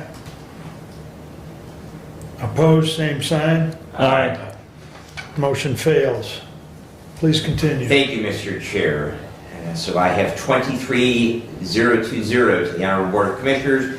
We, your Public Safety and Judiciary Committee, recommend the adoption of the attached Hillsdale County School Resource Officer, SRO, job description, and I would move for adoption. Support.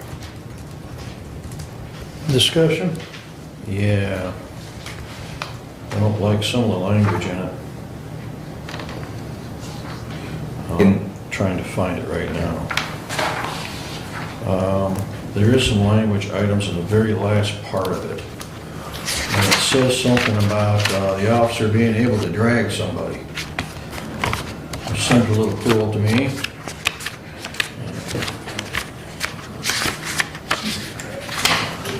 And Commissioner, if I may, I think that was just wanting to lead to the fitness of the officer, meaning that at certain times they may need to move a body that's been incapacitated for safety reasons, and just, Okay. that's how I read that. Okay, so can we just kind of change that wording from being dragged? Which? I mean, I think it's a little. It's under special considerations in the last paragraph. And There you go. Mr. Chair, if I might Yeah. speak to the, so recently, very recently, I had the opportunity to participate in a 2-day active shooter training at Hillsdale College. And I'm a longtime member of the fire service, longtime member of EMS, and Commissioner, I can assure you that the only time that one would be dragging someone is simply either to remove them if they are incapacitated to a position that is more safe than where they are. We commonly talk in the fire service about life over limb. Many times when we have people who are involved in auto accidents, that there are certain precautions that we are going to take to not further injure them, such as placing C-collars, cervical collars around their neck so they might not have injured themselves further there. They may have fractures that we would normally want to splint, but if the car is burning, we're probably going to drag them up and over. If we can't get the door open, we're going to break the window and drag them up and over, and there might be further injuries. So your point is understood, but in the nature of the job description, it really does speak to the physical aspects. And so consequently, it really and truly, one of the things that I have personally participated in is we have a hose dummy. And that hose dummy is basically made out of old fire hose and is dressed in bunker gear. Weighs about 200 pounds. And I can tell you, I step on the scale every morning and I tend to range right between 147 and 150 pounds. And this almost 65-year-old guy struggles a little bit with dragging that 200-pound hose dummy. But it is something that actually that we in public safety do drill on, because if you do have someone in that particular that is incapacitated, unable to get away themselves from whatever hazard might present, so that really is a consideration. Well, I understand what you're saying, but I think the word dragging people is a little bit aggressive. I think it could be changed to a physical removal or something to that nature. When words have meaning, and when they're written down in paper, black and white, they have even more meaning. So that might lend itself to, because it doesn't say anything here about an individual being incapacitated in any one way, shape, or form. So I think that kind of leaves a door open. And maybe we ought to look at changing that wording just a little bit. What about dragging people out of harm's way? Well, I mean, it says, when you continue that, Commissioner, carrying, such as lifting, carrying, or dragging people or heavy objects while performing arrests, rescues, or general security functions. Right. So, to me, that's not a concern to me. Well, only if you were the one being dragged. You know what? If I'm incapacitated and I need a drug from the burning vehicle, I sure hope that the officer that responds was able to drag you out. To drag me. Well, maybe I'm being a little picky here, but I do have a little concern about that wording in black and white.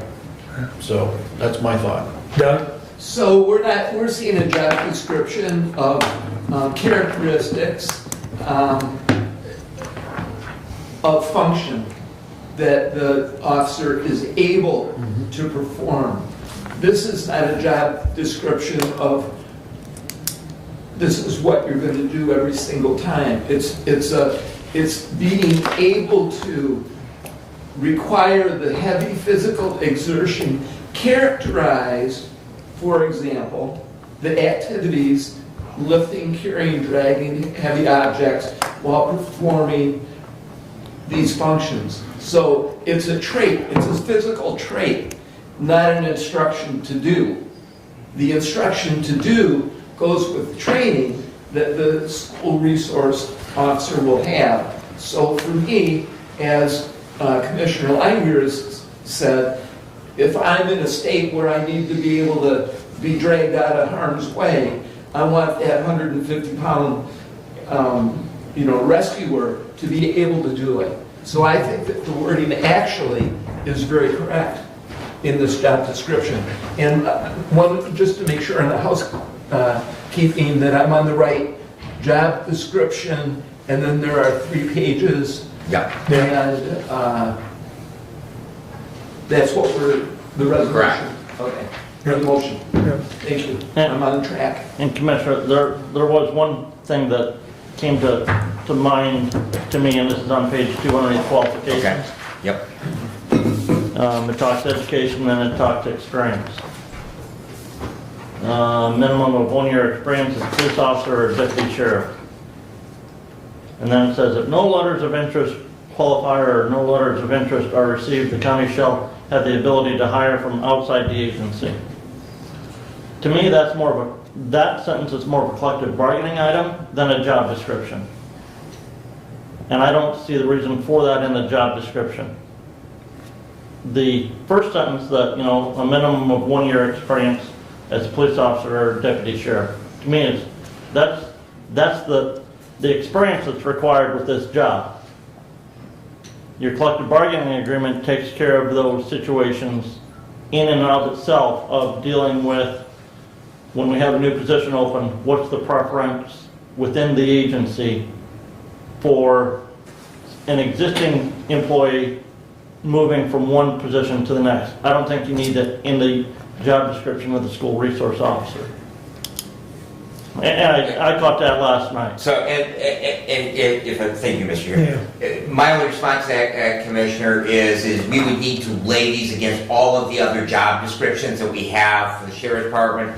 And I would speak, Commissioner Lanius, in the same way that if we are going to amend this, because I did receive this from the sheriff, it was most likely written either by the sheriff or the undersheriff, and so consequently I would believe that language is most likely consistent with other job descriptions that we have. And if we are going to make that change, the only thing that I would ask is that we would then review all of our job descriptions at the Sheriff's Department for all of our positions to ensure that we have consistency throughout them. And so consequently, I do understand this is a new job description, but I believe probably it was built off of a template. The same thing with as far as the physical qualifications on there for any other sworn officer. I believe that probably those are consistent with what we already have in place for job descriptions.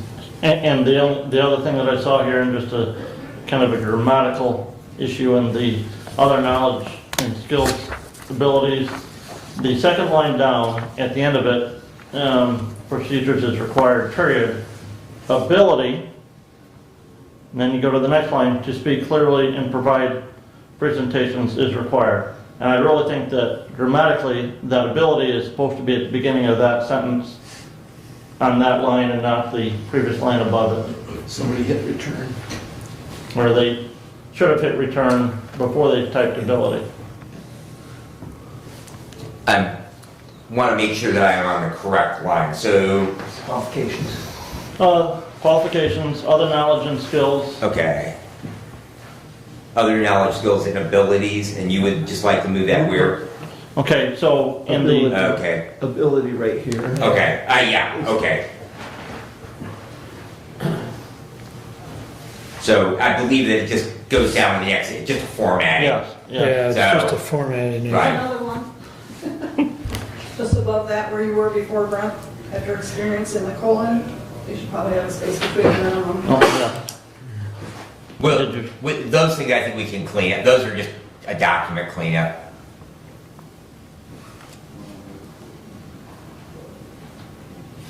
I think you can make And sure that speaking as a gets done. firefighter, that, they took the firefighter test first and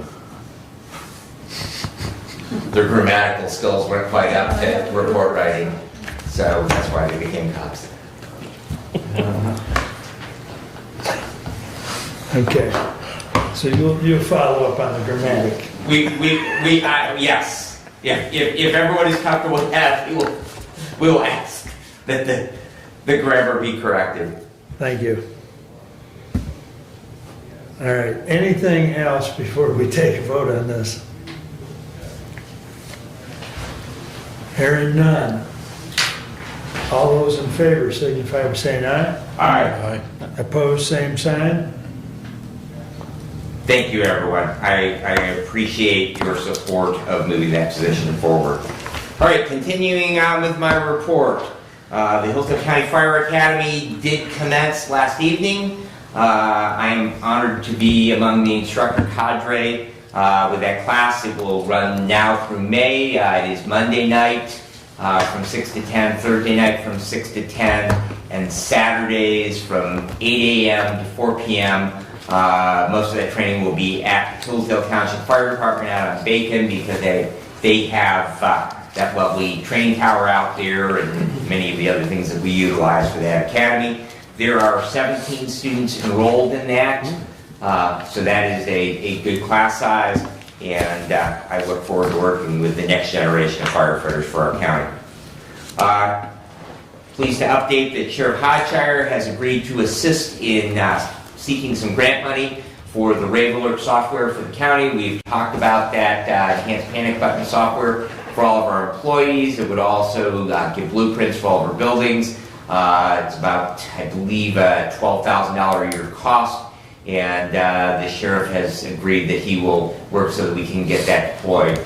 We have talked about it for a while, and funding has been, like many things, really the hurdle to overcome in that. And so we will continue to work and hopefully be able to come up with a way that we can fund that. If I may, Commissioner. Certainly, Commissioner. As in reviewing bills last week, I did notice that we have had a contract with RAVE. That annual contract amount is, I do believe, $14,000. What's the difference between what we have and this additional, is this an additional $12,000? Is this a $12,000 on top of the $14,000? And we need some more information. Okay, so the current contract, Commissioner, is what we get now, like the weather alerts that we push out, that is through RAVE. When we have large-scale events such as our county fair, we actually set that up where people can subscribe to those RAVE alerts for that event for the week, so that if there's a weather event, people that might be participating in the fair, they will receive, because the idea is that it is, rather than countywide, it is concentrated in a specific area. So, and that is available to any citizen of the county, that they can subscribe to those. We do customize them somewhat, such as we do for our county employees. That's why we ask all new employees to furnish a phone that can receive text messages so they can get alerts about building closures, if we're going to be closed for the day for whatever reason, issues with heating or cooling, issues with weather, things like that. You have a delay in opening. So that is what we currently pay that subscription, and we've been doing that. Mr. Sanford begun that program several years ago. So we have been doing that, and it's been an ongoing expense. And that, I believe, is paid for out of Central Dispatch's budget. So that is split. Part of it is paid by 911, part of it is paid by emergency management. But I do believe the emergency management is grant funding that correct pays for that. And we did actually explore funding the enhanced number of things. Number one, it would actually be a downloadable application for our employees they would actually be able to have a panic button on their phone, and it would specifically geolocate to their location. It also enables us to load in building floor plans, and we can actually then see that location on those floor plans and shows responders exactly where an event is. It's much more detailed. Hillsdale College actually is currently using it. And it's really interesting, and I would encourage you, if you have not already, we did have a presentation that was available. It was a recorded presentation on that was made available to everyone last year. If you have not had an opportunity to see that already, I can make sure that you get the links. You can also, if you would like to stop out to Central Dispatch, I'm sure that Tom or Tommy would be more than delighted to show you how that building floor plans work. But this is a significant enhancement over and above what we have in the more global approach. This is actually tailored as to specifically to the county of Hillsdale and all of the buildings that we have and the 140 plus employees that we have. That answer your question? And that's currently a $12,000 annual cost? Correct. And it would be a 3-year contract, so it's about $36,000 for 3 years. And we pay it annually.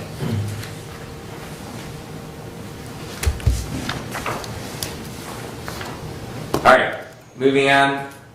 There's nothing new to report on 800 megahertz radios at this point. Outside, we've had some agencies, you may have seen a press release from REU, that they did purchase some radios and for both handhelds and truck-mounted radios. Unfortunately, one of the problems with that is that it pushes a lot more traffic on a very limited number of channels. So as we have more agencies move over to that, currently state police utilizes heavily. We have 2 of our EMS agencies because they work so closely with Lenawee and Somerset, also in Jackson County, which are around 800. It just simply overtaxes the few channels and single tower that we have on that system. And so consequently, that it seemingly, it's a good thing that they're moving in that direction, but without the infrastructure, think of that as trying to put a whole bunch of traffic coming out of MIS on 2-lane US 12. There just isn't the infrastructure when you try and have 80,000 people leave all at once. The same thing applies. If you just have normal traffic going down the road, state police is probably the primary user of 800. It's not a problem, but if you have a large-scale event and then you try and put everybody on there, we just don't have the infrastructure. Commissioner Leiner and myself are working to set up a meeting with new incoming Senator Bolito. We have already had conversation with Representative Fink, and we will continue that conversation as the year moves on.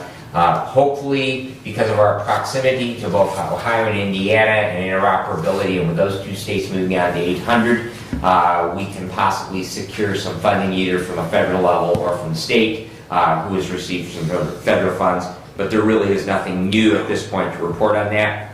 The township meeting cycle is well underway. I have Hillsdale and Jefferson tonight and Amboy tomorrow, and that will conclude the meetings for my district. And I have Prevention Works on Thursday and 911 Board a week from tomorrow. And that concludes my report unless there are further questions.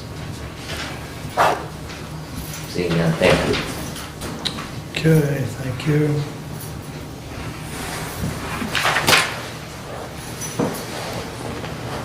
Mr. Doug. Thank you.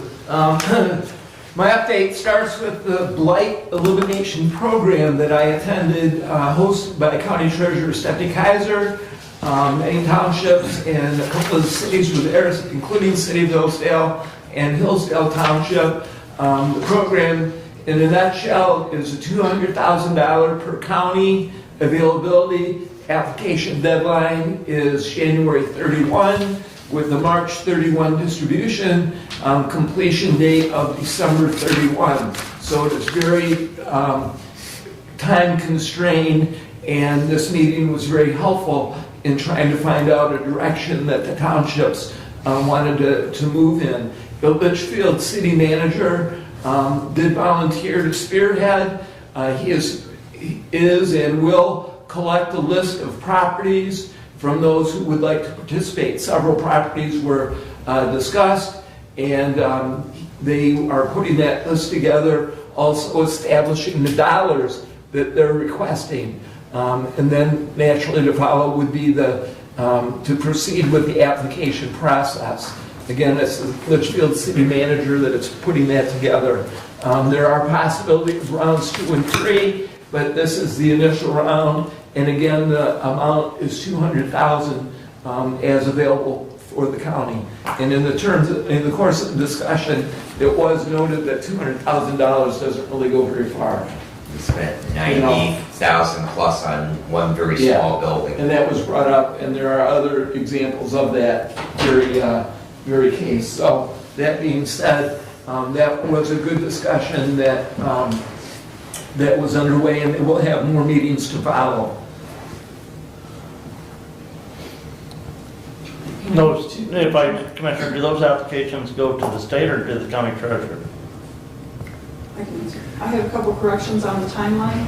March 31st is when they will approve whomever gets the money, not where they give the money at that point in time.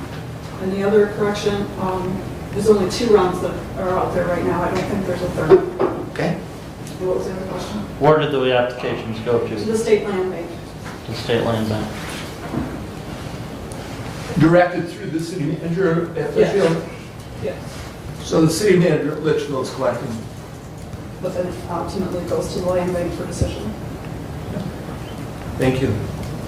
And do those properties have to be local municipality owned at the time, or can they be used for something that's... There's criteria involved. You have to put a lien on it if it's an individual, and then when they sell that property, that money gets paid back. It's all in that packet that I sent. Okay, thank you. Moving on.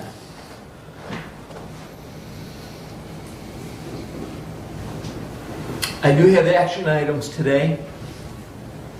My first motion is to approve Renaissance Proposal 1 of $1,387,500 to be funded by Capital Improvement Fund number 403-903.01-802.000. Do you have something for me, or can you repeat that? My motion is, What's the amount and the fund number? the amount is $1,387,500 to be funded by Capital Improvement Fund number 403-903.01-802.000.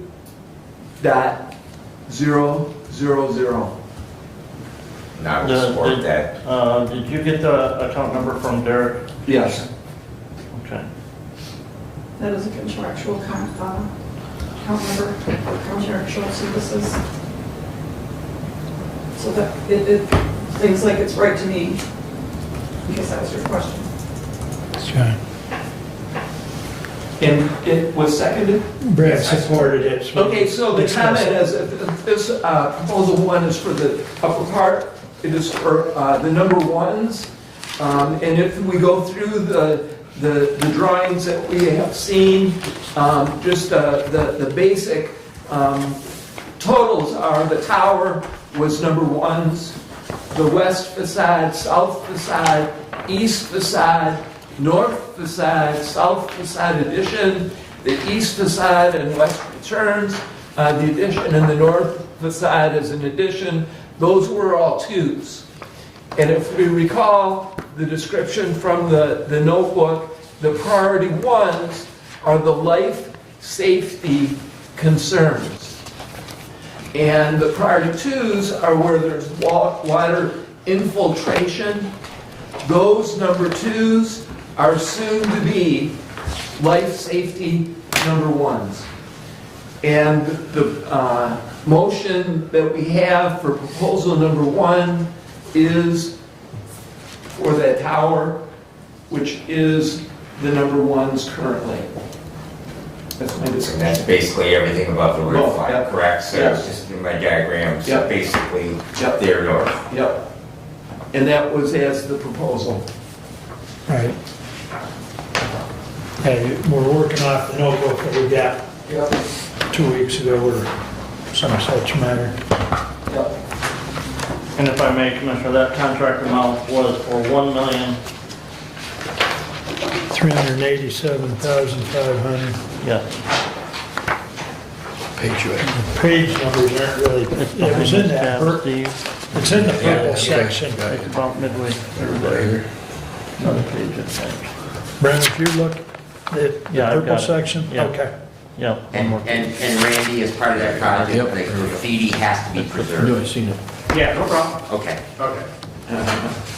That is historically significant, right? I'm sure it is.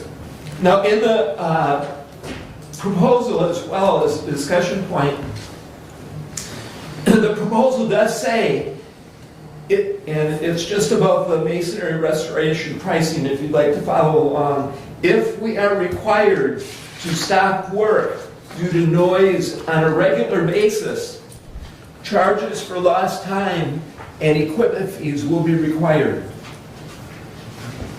We need to make sure, judiciary, that the communication is terrific with the courts in every way possible, because it will cost. That is part of the proposal Yeah. that we will agree to if this passes.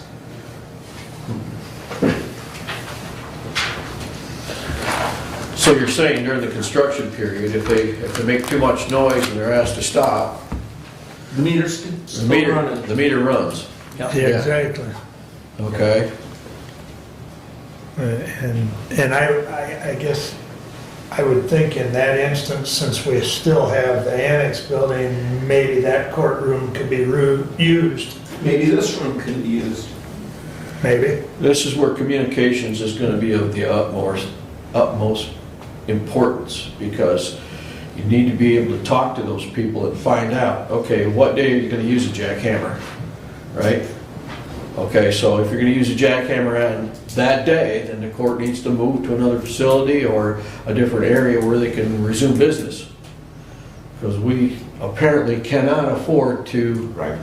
Yeah. stop the work, not the meter, right? So that's one comment that I have. It's gonna be very important on that, to do that. And you're gonna have to talk to these guys and say, hey, if you're gonna use that jackhammer, even for a little while, we need to be notified. And Randy, you mow the grass on the same day. Noise on the roof every day. I mean, Right. there is no way that you can You bring can't stop it. You the can't stop tiles up with Yep. the heavy equipment and stuff. Yeah. it. But it's to what level? That's, Okay, are we operating today at 2 decibels? Are we operating today at 6 decibels? good luck Right. with that. I can't And I don't do anything expect you to have a under 40, decibel so- meter, but, Yeah. you know, Well, I think it's a good point though, Doug, and we need to make sure that, judicial communicates as well as facilities, so. with that, Brad, you're probably gonna have to know from the courts, how much can you tolerate? Yeah. Right? I mean, Well, that's a where's our that's- threshold that's a- here? That's a very subjective question. I understand that, but it's a very important question, Yep. you know? My answer to that would be, how much can you afford? With a meter running and no work, Yeah. 0. That's my Well, point. the, on the surface, suggestion is that overrun costs be go back to judiciary's budget. So, You think they're gonna go along with that? well, I would say, Mr. Budget Chair. especially the circuit court budget is so small that Right. there is no I guess. room to I guess. bill back to the. But yes, circuit court budget. point is well taken and appreciated that we are going to have full cooperation of all parties to make this project happen. Yeah, Well said. absolutely. So I do have a few other comments that are not specifically listed in the proposal. One comment is from page 12 if you'd like to jump back to page 12. Just in the, under the green It's tab. In the Doug? green, yeah. Still germane to your motion? Yes. Okay. Yes. Yep.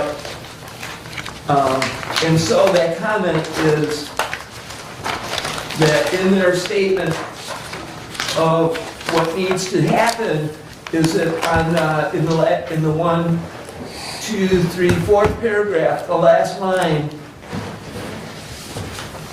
protection against future deterioration if they are properly maintained. Commissioners, if we move forward with this project and spending the dollars as we are, we need to understand as well that proper maintenance in the future is part of the program. In addition, they talk about on page 13, the drains that was, the concealed drains were clogged with debris from trees. Again, a maintenance program that needs to be considered as we go in the middle of the page. And then on the next page 14, you'll see that in the middle of the paragraph, they talk about window restoration or repair should be considered. So these are observations that come with the statements of description that have been provided by Renaissance that are outside the proposal, but things that we as commissioners need to address as part of the program. So that's the discussion. It is pertinent to what we're doing. These are program-based. You know, what are we going to do in the future? It's not buy this part of the package and we're done. We are committing ourselves to the future as well. We all need to know that. So I would absolutely agree with that, and I would say that not only on this building, but other buildings that the county owns, that there needs to be some type of inspection, whether it's annually or semi-annually, to prevent this sort of thing happening again on other buildings. Building maintenance is very, very important, and we should have some type of a program laid out where we have a report on each building once a year, twice a year, whatever the case may be, going forward to prevent any of this stuff from happening again. The reason why we're here right now is because we didn't have that in place, right? So it's a responsibility, I think, that we need to address moving forward. And it's a good possibility we can prevent any more of this from happening, as we are completely out of budget already. So. Randy, correct me if I'm wrong, but don't you currently have some sort of program for each building? We do. We look at everything. The reason the courthouse went so long is nobody knows anything about a playground. Okay. Just don't know. Okay. So until it's coming through is when we saw, and then that's when we started making noise. And this has been going on for a long time. It's not Absolutely. Absolutely. This, I put together 5-year plans over and over and over again, and unfortunately... Having a plan is one thing. Having action off the plan is a different, you know, so in any case. So going forward, would it behoove us to have someone trained on that building and the requirements of proper inspection and maintenance on that? For no more than it costs to have somebody come in, it would be a much better idea to have a pro come in and do An outside vendor. Absolutely. Yeah. And one of the tools we've seen used in this project, Commissioner, that is relatively new technology is drones. Being able to inspect, you know, a really tall, really a lot of variance in shape of the building. With that and with cameras, that's been huge for this project. Oh, sure. And, you know, it was neat when they brought the crane in and the man basket went all the way around it and had a couple of people up in that and get extra eyes on.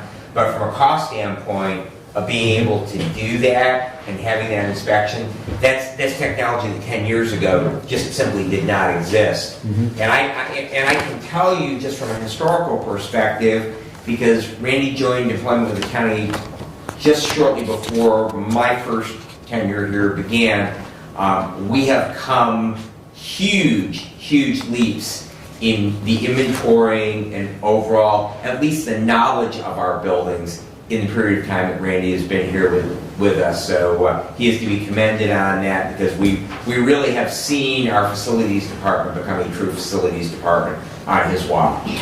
Okay. Well, being new here. And I am considering purchasing a drone, so we can better look at stuff. With the scaffolding up the other day, I saw parts of that courthouse I've never seen before. Absolutely. And there's no other way you could see it other than what we're doing, but a drone would. And for the cost versus what we get out of it, it would be a worthwhile investment. Yeah, at least the drone's gonna tell you where you need to poke your finger. Yeah, you get a pretty good idea. Right. And the sheriff already owns one. The sheriff already owns one. He probably wouldn't play. Never know. The drains has one too. Do they? Okay. Sounds like we got plenty of toys, just borrow one.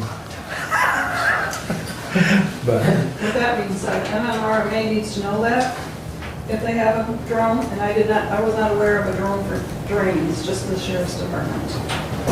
And there's a questionnaire that needs to be filled out with those for Okay. compliance with them. right,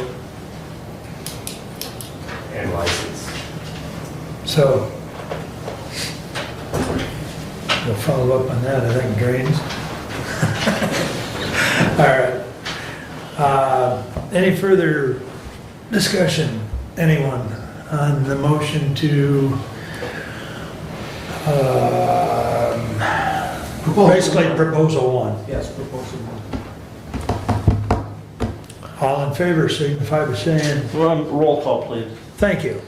I was just, $100 million roll call is. I was thinking about that about the time I started, and thank you. So we will do a roll call. Commissioner Wyler, Yes. Commissioner Benzing, Yes. Commissioner Leininger, Yes. Commissioner Ingalls, Yes. Commissioner Lanius. Can I take a deep breath first? Yes. Where's that AED? $1 million. Welcome to county government, you spent $1 million. Yeah. Passes 5-0, folks. Please continue, Doug. Thank you. My next motion is regarding proposal 2. I move to approve Renaissance proposal number 2 of $2,947,850 with funding to be determined and recommended by Budget Committee. Support. Talk about taking deep breaths. Discussion? Again, the discussion point is that this now brings us over the amount that we have from our ARK money. Yep. I am not able to provide a capital improvement fund or a account number because of that. And once this does pass, it is still contingent on funding and budgeting that to be determined. And so this is a move forward in the proposal, in the project, not a completion of the proposal. Comments? Thank you, Mr. Chair. Commissioner, I appreciate the motion. I am going to vote against the motion as made simply because I think there is a greater scope here that we need to have a conversation. First and foremost is we're going to figure out what we're going to pay for. Okay, so that's, and we haven't got the money. So we're, whether, we're reallocating funds from some other fund, we were going to have to look at borrowing money to do this like we have other projects, courthouse HVAC, when we did this building a few years ago.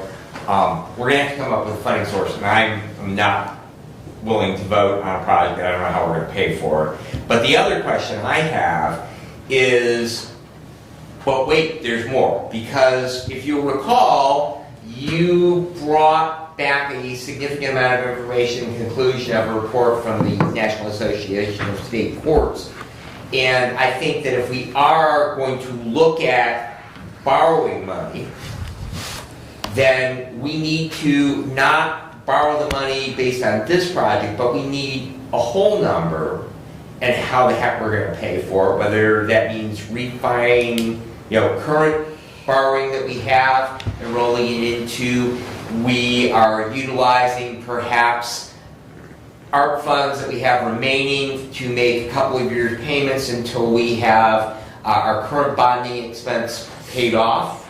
I think that needs to be part of a much wider discussion, and because of that, I cannot vote for the motion as presented by yourself today. Other than that, I'm supportive of moving ahead with the work.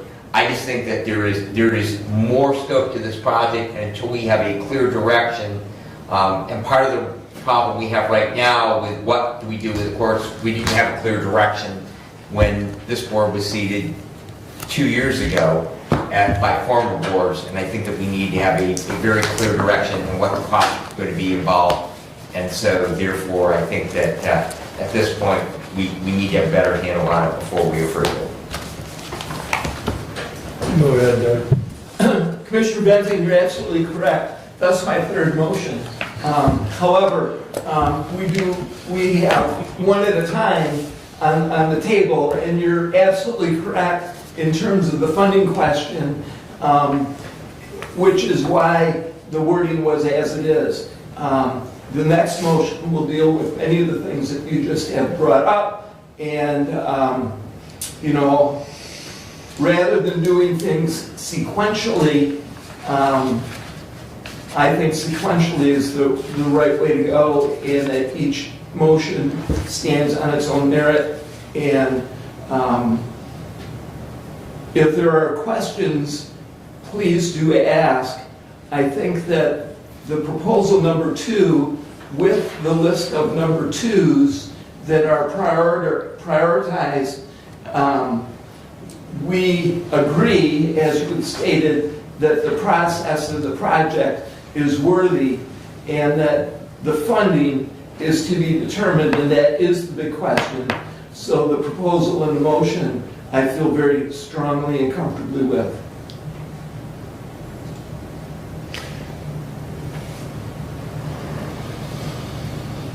Restate your motion, please. Yes, sir. Abe, did you get it, or? I was going to ask for that. I can give you what I got. Okay, I will read it carefully and slowly.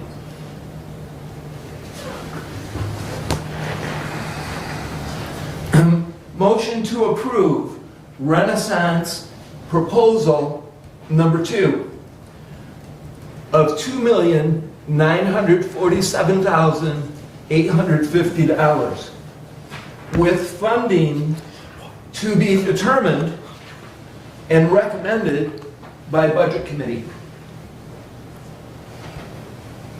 And I believe you supported that. I did. So, do you have any comments?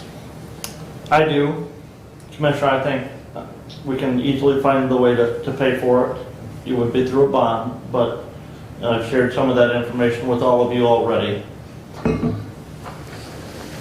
Having walked up that scaffolding and walked around that building, you get a different perspective as to the work that needs to be done. And when we own property, we have to maintain that property, or we have to spend a lot more money to build new property. When that clay tile roof was put on in 1981, the Board of Commissioners at that time had enough money set aside in their capital improvements fund to pay for that entire roof, and didn't have to borrow anything at that point in time to do that. Now that was on a budget that year exceeded just over $4 million. They had over $300,000 saved aside in the capital improvement fund. Since that time, we've seen a dramatic inflationary increase in cost of living, cost of operating at the county level, and so we haven't taken the time or the resources and set those aside to pay for major projects like we're taking here in this action. Thankfully, not at our request, but at the federal government's dictate, they passed the American Rescue Plan Act that gave us $8.8+ million of funding that we can use to take care of a just over $10 million project of work on the courthouse. I do believe you all saw the figure that if all of these projects are approved, including a potential look at windows, and we've got a rough estimate from one company on windows at the courthouse, taking out a couple of other, there's been about $427,000 spent elsewhere, but so we're just over $10 million on that facility. It's money we're going to have to spend, whether it's at that facility or another facility. And like Commissioner Benzing, I would hate to end up with a courthouse that looks like Branch County. I like that old, classical bell tower look, and I think that while Renaissance is here, we need to get the work done to that facility so that we're not bringing somebody back in 3 or 4 years, because we're going to continue to see an inflationary increase, and you've got that basic cost just to put scaffolding up. And I think I heard approximately $500,000 just to do that. Yeah. It's here. Let's get this work done.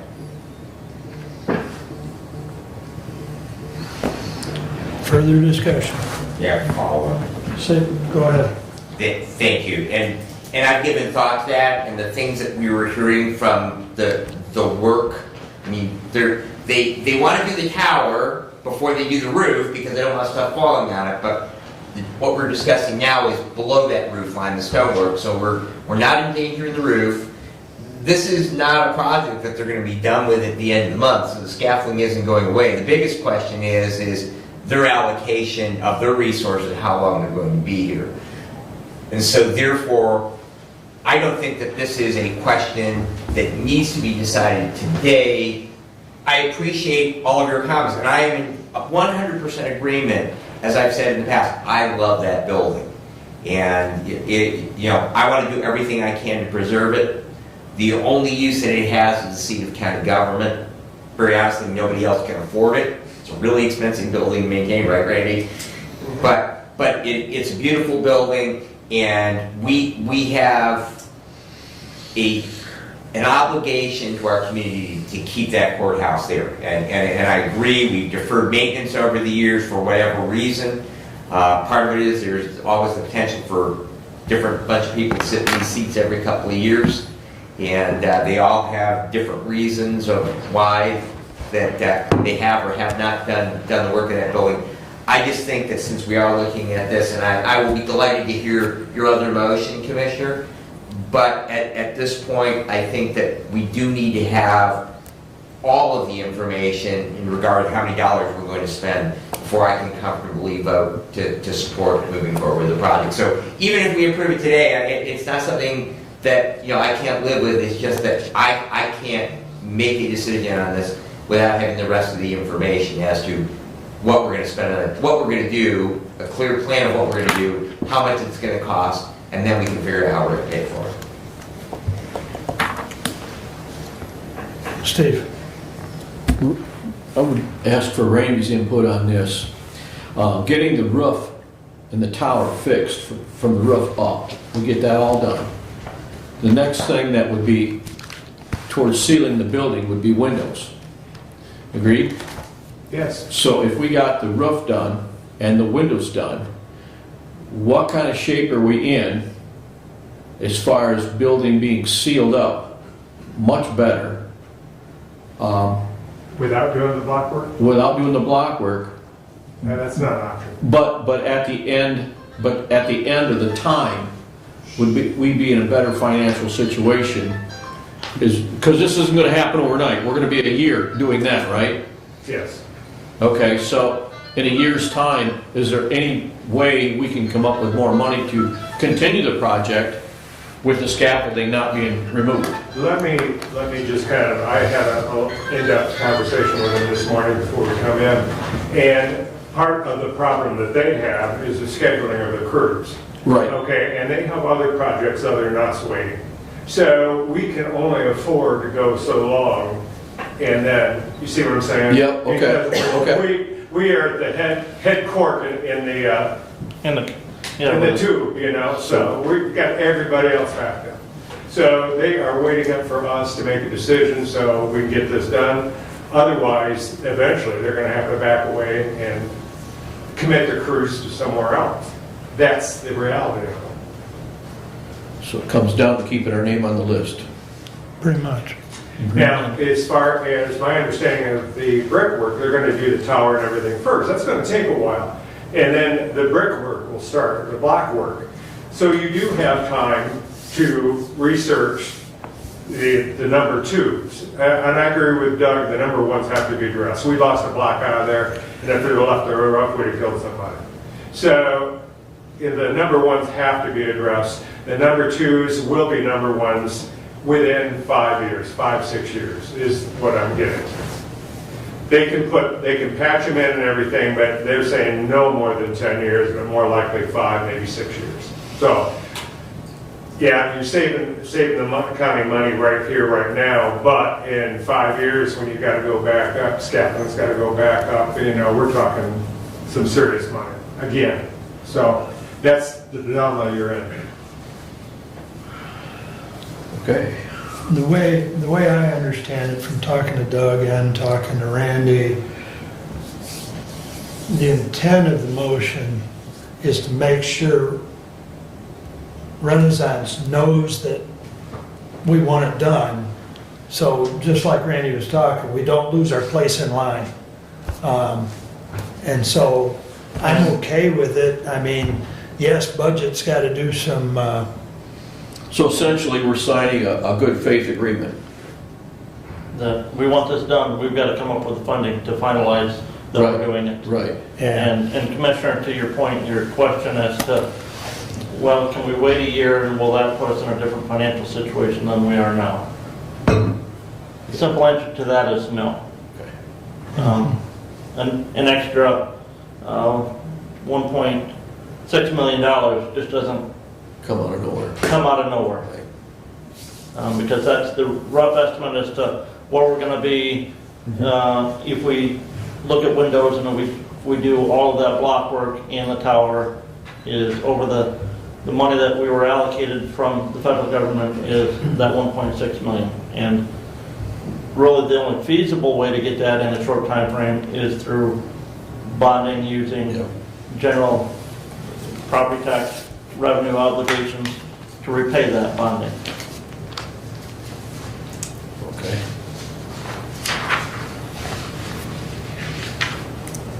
We can go into further if you want to, as to where we're gonna come up with the money to pay that bond back, but that's not on the table right now. And just to add to this a little bit, is I don't have the contract for the second part. All I got is the contract for the first part, so nothing's being signed today. Yeah, On the second. Right. Yeah, Right. we won't be Right. signing anything for that number 2 work until the funding Because it's contingent upon mechanism. funding. Right. Yeah. Right. We're just basically telling them that we want to stay in line. Okay. Okay. At least that's my interpretation in a simple form. So, any further discussion? That's all. Brent? Steve? Doug? I think it's a little more than that. I think that we're signing proposal 1 and proposal 2 in this agreement. Randy's only got proposal 1. He only left me the one. Oh, I see. I think it was a mistake, but Oh, I see, okay. So we have, it's different than the packet we're seeing right now. You only have the one contract. yeah. Okay, okay. That was my understanding. Okay, got it. Okay, Roll call. thank you. Commissioner Benson, No. Commissioner Leininger, Yes. Commissioner Ingalls? Yes. Commissioner Lanius? Yes. Commissioner Wiley? Yes. Passes 4-1. Please continue. Okay, so to address for Commissioner Benzing, the next item that I have is regarding the NCSC schemes that we were presented. We have 4 schemes, 4 options. At our December 27th meeting, I had scaled it even more that was not in our packets. This is not in there. Through discussion. Okay. I was gonna say. He was looking for your Colors. that paperwork, and is there a copy of that back here, Doug? This is it, I believe. Okay. I'll give you this, Steve. Okay. So we have Scheme 1, Scheme 2, Scheme 3, and if you recall, Scheme 1 was keeping the annex with renovation. Scheme 2 was a very expensive, almost 20,000 square foot addition. Scheme 3 was a scaled down, maybe 10,000 square foot addition. And then Scheme 4, which is where I'm headed, actually Scheme 4 is not in this. Okay.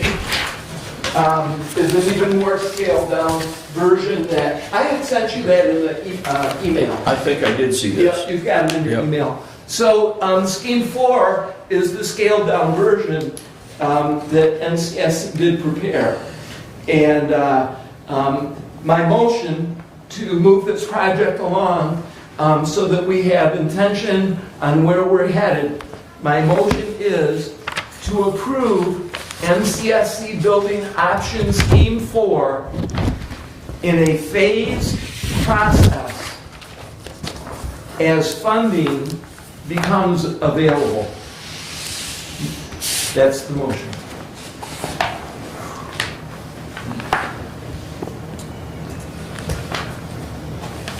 I will support for discussion. So for discussion purposes, this does not put a timeline. This gives us the direction and the intent that we've been asking for almost 2 years. This is the step that will tie together what we're doing on the exterior with what needs to be done on the interior. Are all of the questions even known? Certainly not answered. Absolutely. Thus, the phased part of the program, so that as we move forward, we can do as we can afford what we can do. Commissioner. Thank you.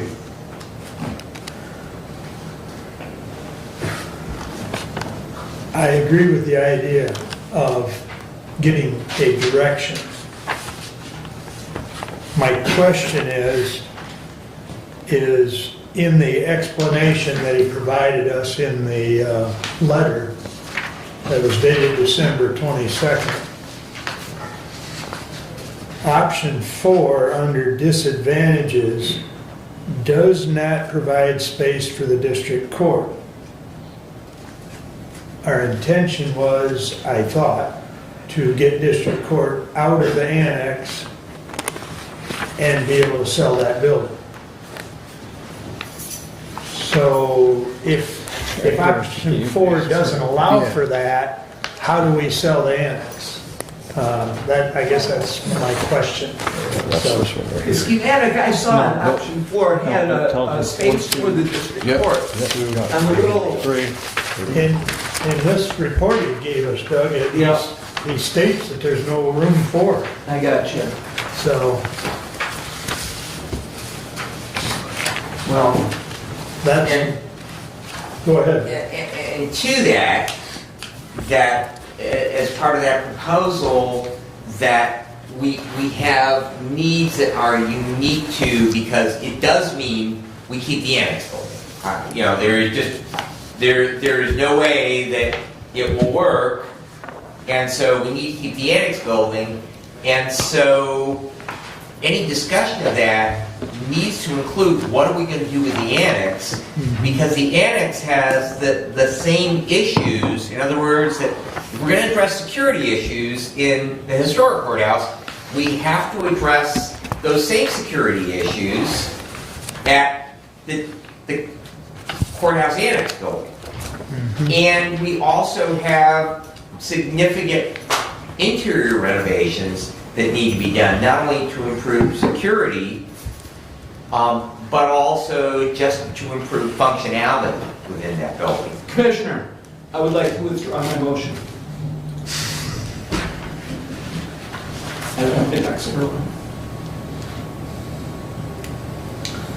Is the supporter friendly with that? No, because I want the motion to fail. You know, and if I may continue, you know, I have had discussions with people of how the commissioners collectively for 30 years have kicked the can down the road. And I don't want to kick the can down the road. I really don't. I think we've had great progress in moving forward, but there, you know, like many things in county government, there's a whole lot of pieces to this puzzle. And, you know, that puzzle, you know, again, I don't think that today we have clear direction. I agree with Commissioner Leiner. We need to, you know, vote this down today, but I think that we need to keep the discussion and the idea right here at the forefront and continue to forge on with it so that we have a clear and concise plan, that we know exactly where we're going. And then when we come back with a clear and concise plan, then I'm ready to vote. And if I may, Commissioner, I haven't gotten all of the minutes around from past commissioner actions. But you say you want a clear and concise plan. I think we already have a clear and concise plan. When the Board of Commissioners bought this building, the clear and concise plan was to move the district court into the courthouse and to sell the annex building. Has there been action taken by this body to change that plan? I have not found any. No. And we actually, in the last 6 months, voted to authorize Facilities Director Randy Finley to work on negotiations on the sale of the annex building. And I don't recall us ever changing that action. No. I'm not going to be the fan of people in the courthouse, or the judges particularly, Mr. Dane. But we do have space in the courthouse. We have the old treasurer's office and the old probate office. I think the district court staff can be moved to those facilities, and we go back to how the county operated prior to purchasing the annex in 1991, and we have 2 courtrooms. And the 3 judges work on a common calendar to schedule their court hearings in those 2 courtrooms. That would take care of the current financial situation where we have in the county, where we don't have money to build an addition, whether it be for a sally port or for an additional courtroom. It would also help alleviate the need of an additional bailiff that the courts have requested, to have a bailiff over in the district court building when we already have one in the county courthouse. And down the road, as we proceed with security, we've got less need to have a secure entrance at multiple buildings. And again, so that's why I'll be voting no on Commissioner Engel's motion, is because this body has already acted. We've said we're going to move the annex into the courthouse or into the other buildings, and we're going to sell the annex. And we've authorized the facilities director to negotiate a sale of the annex. Let's get it done.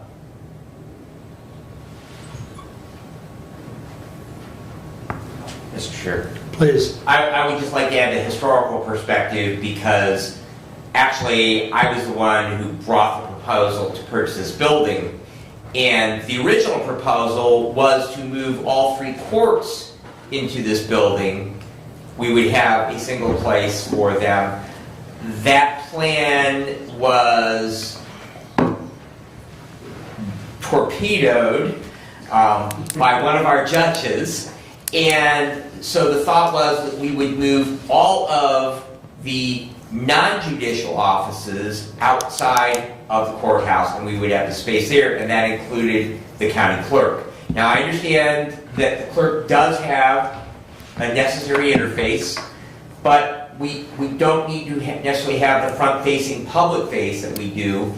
It could be with a significantly smaller presence. So I am not totally opposed to the idea, but I think in order to make all of those things fit, it needs to include a discussion of that at least a significant portion of the clerk's office needs to be relocated over to this building. The other thing that I will remind Commissioner Weiner is that we actually had 1 courtroom in that building because probate court, they actually held hearings in the judge's chamber, and it was the Board of Commissioners who agreed with them probate Judge Nye that we would share our space in the Historic Commissioners Room, which has now become the probate courtroom. So we actually only have 1 courtroom in that building, the circuit courtroom, at the time that we purchased the annex. And then we actually had 2 actual courtrooms. And it was only after the Board of Commissioners agreed to share their space that we had 2 courtrooms in that building.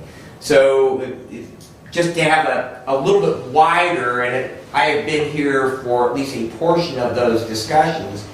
And so, yes, I don't disagree that the idea of getting everyone there, but again, we have to have the cooperation of all parties involved, which includes the clerk's office as well as the courts.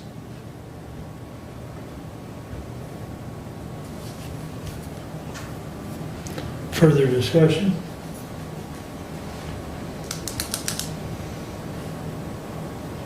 All in favor of the motion, signify by saying aye. Those opposed, same sign. Aye. Motion fails. I do agree, though, that we need direction. We just need more clarity. Yeah. I'll work on it some more. I appreciate 2 that. meetings in a row, I've had a good motion. I'm still working. You're getting closer. I'm okay. You're getting closer. Commissioner, Yes. were you going to bring up authorizing Facility Yes. Director Finley to seek bids for the windows at the courthouse?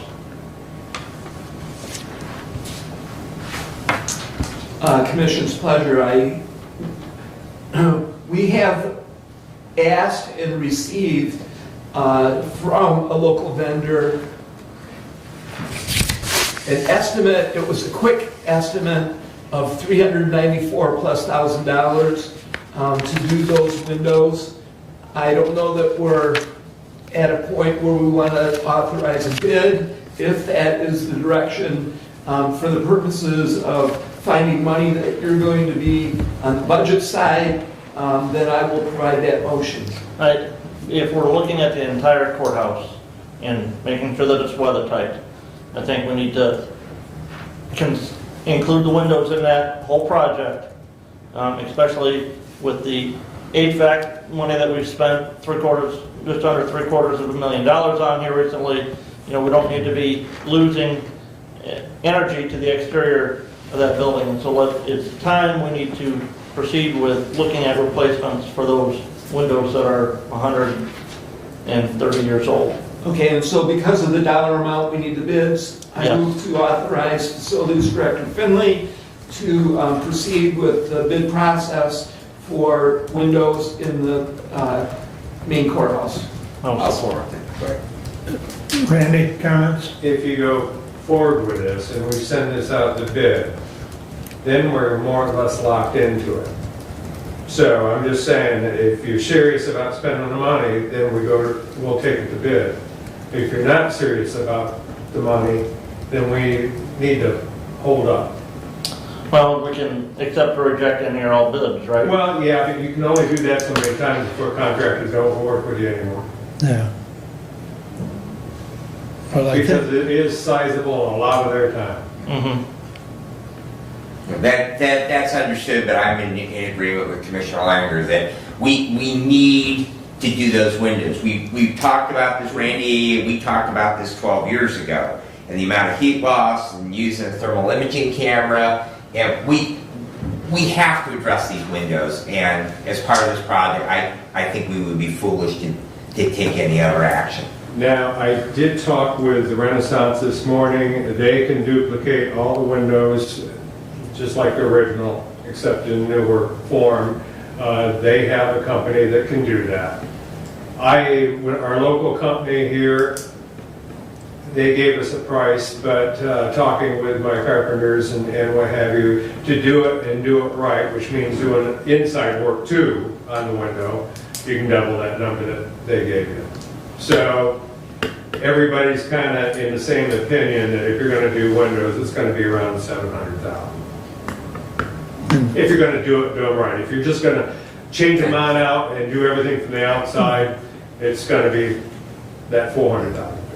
And I'm not surprised by that number, Randy, because previously when we've had the discussion of what the cost would be, that I thought the $300,000 was way light in comparison to what I've heard from you in the past. mm-hmm. And also just and I realized that was really just a 30,000 foot view, it wasn't an in-depth quote, but just the idea of, popping them out and popping something back in there again, like you would in a typical residential home. That's not a typical residential home over there. And So it's my opinion, if you want to do it right, you're going to have to do the full blown. Yeah. And But keep in again, mind, 15 years ago, those windows were $212,000 at that time. we've kind of thrown some patch up on the blocks over the years, and what we've got, and we can pop some windows in there, but if we don't do the whole project, then we're going to be back.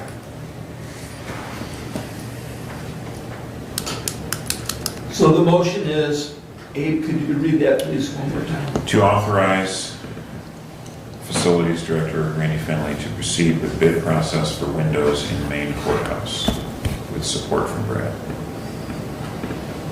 Further discussion. With the amount of money we're talking on the whole project, this is, it's important, but it's a very small piece of the project, but it makes sense as part of the whole overall project. All in favor, signify by saying aye. Aye. Opposed, same sign. Passes 5-0. You batting better than 50% today, Doug. Thank you. That completes. I was just going to ask Randy if he's going to give us energy savings on those windows from the heat loss. We'll work on it. That completes my Can't hurt to apply. report at this time. I welcome any and all questions. Thank you so much. All righty, thank you. Mr. Budget, you're up. I am. Well, I will tell you, my report's going to be fairly quick today. Commissioner, or Finance Director Finley and I have been talking, and I want to thank the treasurer as well for giving us some rough numbers as to a potential bonding issue should we pursue that avenue for funding to take care of the additional funds that we need at the courthouse. And thank you, Stephanie, for that quick turnaround on that. I've shared those numbers with all of you, and it's something that the budget department will continue to look at. And a quick note, Commissioner Benson, you had talked about if we use some of the other capital improvement fund money in the short term to service that debt until we get some of those other loans paid off. As far as general tax obligation loans, we're at county currently only have 2 of those. One is for this building, and that'll be paid off in 2028. Yes, 2028, that's about a $70,000 a year commitment. The other one is for the HVAC at the courthouse, and there are 2 more payments left on that this year and next year, and those 2 payments are just under $137,000 annually. Those are the only 2 general obligation notes that we have that we're paying on at the county. So the other thing where we would, in a couple of years, see some additional general tax dollars freed up would be the $80,000 additional funding that we're paying to Lifeways out of the general obligation money, and that, that could be potentially used to help service debt in the future if we need it. The only disadvantage to all of those is, we own, 15 buildings total in the county? And, when we are servicing debt on one of those, that doesn't leave a whole lot of other funding to then set aside to use down the road in maintenance and upkeep of those other buildings. So, some thought process there. I was at Pittsford Township last night for their township meeting. They are proceeding with some work with DMCI, where the township will build a tower in Pittsford Township. DMCI will put equipment on it to be able to provide additional internet service and capability to the residents of Pittsford Township. They're using a lot of their, or some of their ARPA funds for that. Wright Township has gutted the old township hall area, other than immediately the office for the fire and EMS. They're in the process of remodeling that, going to put in some living quarters there for EMTs to be able to have some bedrooms and facilities there for EMTs to stay there so that they can work towards more 24-hour service on the ambulance for the NALS type system. So then there would be EMTs and paramedics. Yeah. So the last I knew, the Village of Waldron, who had been using that room for their meetings, will be meeting at the library. The township will still be meeting at the township building, but they'll actually be meeting out in one of the fire bays for their meetings while that construction and renovation progresses. But they're hoping to have that done here this year. And again, they're using their American Rescue Plan Act funds for that. So that is all of the updates that I have at this time. Doug? Last week, we received an email, I believe all the commissioners received from Matt Ward on the drains, from the Drain Commission, that there was an emergency on Dimmers Road, which was a failed drain that was a substantial hole that ultimately had to close Dimmers Road. We were informed, actually, by the chairman of the Road Commission, Bob Godfrey, that the Road Commission is going to assist in that repair. The email we got from Mr. Ward was that his maintenance crew is depleted to a point where he does need to ask and receive help from the Road Commission.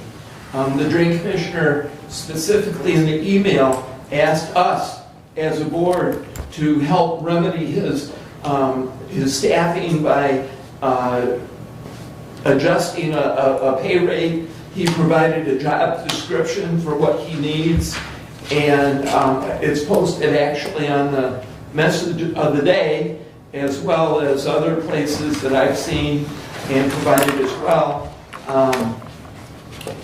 And so my question is, in the case of this emergency, is it proper and should we help deal with this so that the future can be resolved with maintenance of staff? Well, the Drain Commissioner's office is authorized and budgeted for 3 drain maintenance employees. All right. Over the last 2 years, I don't recall the Drain Commissioner ever being fully staffed with those 3 drain maintenance employees. As you know, Commissioner, I do believe that we have and understand the issue with the salary schedule that we have had. Thus, I have asked that this body move forward with a classification study, and in that, I would hope to get off of the 3 classification schedules that we have today and work towards 1 classification schedule. One of the things that the Drain Commissioner had asked was for us to approve a new classification schedule just for his employees. And if I'm advocating to get down to 1 classification schedule, I can't come and say we need to create a new classification schedule just for the Drain Commissioner's office and for drain maintenance employees. And I know that now we've got other, as part of the budget last year and the approving of the increases in the wage schedules that we do have, we did add a level 8 to the old SEIU wage schedule. And we've got other directors that are now asking to increase their employees from a level 7 to a level 8. I will tell you, none of that is not budgeted. Any increase in that is not budgeted this year in anybody's department, other than it was taken into account into the drain maintenance funds at the drain department. But as far as approving the job description and the level schedule, I was going to leave that to the Personnel Committee to bring forward to the Commissioners. This is not the first time that the Drain Commission and the Road Commission has had to work together on a project that encompassed a county road right-of-way. It's happened routinely over the years, and not just recently, but for many years in Hillsdale County. Those 2 agencies, both governmental agencies, have had to work together. But we as a body, I think, have to move forward and say, really, are we looking at these classifications correctly across the board, and then make sure that we get that compensation schedule at the adequate rate for those descriptions. Some of the things that have hampered the Drain Commission is some of the changes in statute at the federal and the state level that we have no control over. Requiring anybody who operates a commercial motor vehicle, and commercial motor vehicles defined as a vehicle in combination in excess of 26,000 pound combined weight rating, is a commercial vehicle and requires a Class A CDL. So the last employee that the Drain Commission hired didn't have a CDL. Legally, he couldn't even operate the pickup with the tandem axle trailer that the Drain Commission has, because it's a heavier trailer, and over that, and in combination, put them over that 26,001 pound limit, and they didn't have a Class A CDL. And so, with that, which those requirements maybe weren't there, how many ever years ago that SEIU schedule was developed and the drain maintenance employees were put into that SEIU schedule. But those are items that we still have to work through and deal with today. And so that's my hope for the continued push forward in that classification study. Go ahead, Doug. So my question is, how can we help this emergency that we've come up with right now? And it's my understanding, as far as budget goes, that there's a reimbursement that comes from the special assessments and the Drain Commission budget that that will potentially fund. So the budget question, and once we have these in place, we can slot it into the new scale when that is completed. The classification isn't the question to me right now, is how do we fix the road or the drain? Oh, the road's gonna get fixed. That's not- That was my point. Yeah, go ahead, Brad. So I reached out to Road Commission Chairperson Godfrey when the issue came to my attention. First and foremost, yes, as Commissioner Langer stated, there's a long history of collaboration on projects when we have a drain that actually flows under a county road. So the first thing that I heard from Mr. Godfrey is because it's winter, we can't fix it right now. All we can do is patch it. And so, the idea that we need to, have the person power to be able to, dig that up today or next week is a non-issue because they can't do the work right now because it's winter. So the Road Commission's answer is the plan was already in place when we were alerted to this problem by Drain Commissioner Ward, and that is that they're going to dig down, they're going to put a patch in it, they're going to get the road back opened up again. So that component of it is going to be taken care of. Big picture is that yes, we're going to look at those salary classifications. We're going to make those right. I'm in agreement with Commissioner Langer. We need to have one schedule throughout the county. And the only way we're going to get there is we got to do a classification study, we got to do a wage study to make sure our wages are right. Because if like all these other projects we talked about today, if we don't have all the information and we do it right, we're going to be putting out fires all over the place. So the answer to you is, how do we help the problem? Well, the answer is already in place for that. They already have a plan. The Road Commission is going to work with the Drain Commission. They're going to get a patch. Once frost laws are off and seasonal stuff and we're able to work again, they will then work out with the combined resources that they have, because it is still a road that goes over the top of it, and so they're going to have to deploy the Road Commission regardless. They'll work hand in hand. The funding will be in place. Yes, you're correct that drains, they get assessed back to the drains over the entire drain complex. So the funding is there. That's not an issue. The actual resources to be able to get the work done are really not a problem, because the Road Commission does have the resources, and they are willing to utilize those resources. And as Road Commissioner Godfrey emphasized, they can't make profit on it. So this isn't like that, they already have a schedule in place, and this is what goes into fixing it. And so that'll be the cost of what the Drain Commissioner has billed for any work that they provide for them. So I think the urgency of it has been taken care of. And as Commissioner Wally says, the road's going to get fixed, and it's going to get opened back up again. And that's in his district, so he's probably going to be hearing from some constituents, because they got to find a different way to go through there. But it will get taken care of, and hopefully we'll get this salary schedule moving forward, or classification schedule moving forward. And to add to that, the Personnel Committee has responded to Commissioner Ward that we're pushing this classification study. We've already met once with our finance director. We're going to meet with him again briefly after today's meeting. We're pushing to get that going as quickly as possible so that we can get it not only implemented, but get it as part of the 24 budget. So I appreciate that. The concern was from the email that I received. Yep.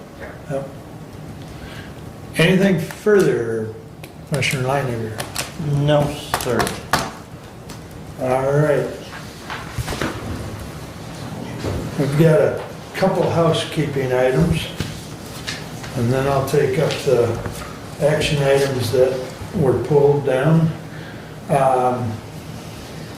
Meeting dates and times. The MAC Legislative Conference is April 24th to the 26th. I actually talked to them. It historically has been in March.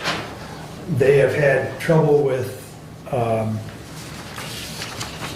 not only utilizing the Lansing Center in March, they usually get it scheduled, but April was wide open. Plus, April is a little more open as for getting legislators there, so that it's actually a legislative conference. So with that said, the meeting that is scheduled for the 25th, if anyone is going or planning on going, would be problematic. So my recommendation to the board is that, and we have done this previously in other years, is move the meeting to 4/27, which is the 3rd. So that would be a change in our meeting schedule. The only issue with that, Commissioner, Yes, is that would conflict with the Branch Hillsdale St. Board of Joseph Board of Health meeting. correct. And if that board adopts some changes to the bylaws that we talked about last month, where a quorum would not be present without one commissioner from each county present, Correct. that would cause a conflict there as well. So the only other alternative would be is Friday of that week, or we reschedule to the Thursday prior, which I believe would be the 20th. Thursday or Tuesday? Thursday, just to keep the spacing. Yeah, I the think idea. Exactly. Okay. So I guess it's the pleasure of the board. We need to make sure that schedule is approved, and then that way we can get it all properly posted. Well, no, I will, Commissioner. I don't know if we have to make that decision today, because we can change the regular scheduled meeting at any point. Right. That is true. As Prior long to that meeting. Correct. That way we can all work through those calendars to make sure that whatever day we move it to, will fit most conveniently for all of us. What we'll do then, with that in mind, we'll post the meeting schedule as it was presented at the organizational meeting. I do believe it is already. And it's already done. And we'll just keep that on under management and personnel so that we can discuss it further down the road. Sounds fine. The pleasure of the board. All right, the next thing is, and in meeting, personnel committee meeting in reference to the compensation study, we discovered that the minutes that we approved at the organizational meeting from the 27th are incorrect. And even though we approved them, so then I reached out to Mac, how do we go about this? Because we do need to change that. Because the classification study was a discussion item under my report. In the minutes, it also says that I moved to seek bids for classification study, and that I also seconded my own motion. That's not what happened. I think if anyone watched the YouTube or remembers, Commissioner... I made the motion. Correct. Thank you. And it included wage as correct. well. So it should read that Commissioner Lanigan moved to conduct a classification and wage study for all county employees. correct. And I don't think it was part of the motion, but I know it was part of the discussion that be passed to the personnel committee, and that's what we took, that we were conducting. And we looked back at the minutes to verify whether it was classification and compensation, or both, or what, so, and that's when we discovered the error. So with that said, I reached out to Mac and Matt Nordford replied from Cole Stoker that yes, they can do a motion to correct an error in the minutes after they are approved. The OMA does not or does address timing for approval, and that public body shall make any corrections in the meeting minutes at the next meeting, after the meeting to which the minutes refer. So we're within our timeline. Any references MCL 15.269. That said, I am not aware of any legal impediment to correcting the official copy for approval. The correction does need to be reflected in red line strike through. Another way to do this is to indicate the error at an upcoming meeting and show it as amended and corrected in the meeting's minutes, or reenact the discussion / decision. So I think we've pretty well done that. So I move to approve and amend the minutes to correct the proper motion and second. And to include the word salary or wage with, compensation. or yes. Yes, classification and compensation is the way it should have read. Yes. I will Okay. support. Can I, you would like it to read, and we're gonna, is this motion just in our minutes, or am I going to go back You've got to to go, the I do other believe, minutes you've and got to go back into that. make a notation? You've Okay, got to. So that's going to read that Commissioner Leininger made the motion to conduct classification and wage study for all county employees. Anything besides that? With support from you? Actually, Yeah, what it should have read is exactly what Abe said. You made the motion, I supported it, and then we discussed. Okay, I have that then. So Doug's motion today is to make that correction. Amendment, yes. And I think Brent supported that, correct? All right. And I will give you this for what it's worth, but it's the legal opinion, so you may want to have that. Is there further discussion? Everyone is on board? All right. All in favor signify by saying aye. Aye. Opposed, same sign? Thank you. All right. Now, we'll jump back to the action items that were pulled.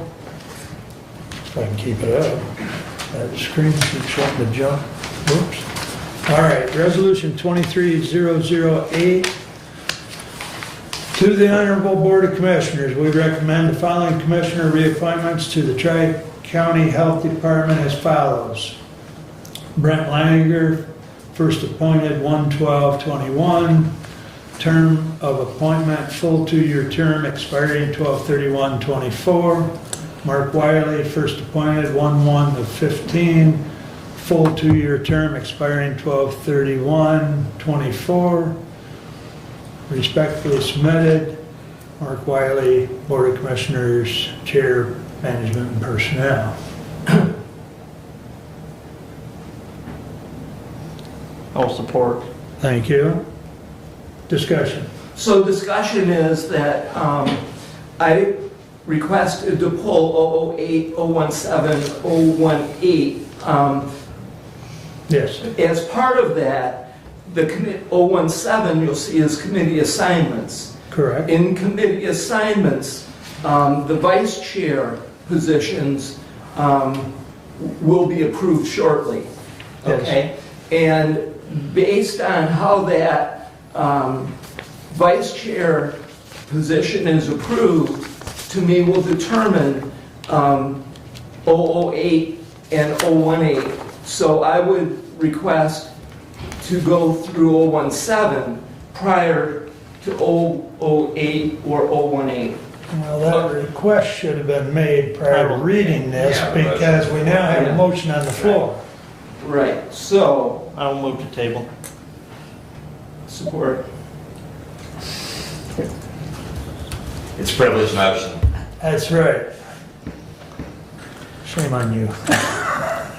All in favor signify by saying aye. Aye. Opposed, same sign, aye. So 4-1, it's tabled it's tabled, okay. for the moment. So if I may, Yes. Brent made a motion to table, who supported that? Doug, Commissioner Ennis. Yep. And then it received a 4-1 vote with me voting. All right. Now, And if it may, Commissioner, maybe deal with the last one first, 01A. My thought on that is that the vice chairs are also, They're not spelled out in there, so if you deal with 01A, then you can.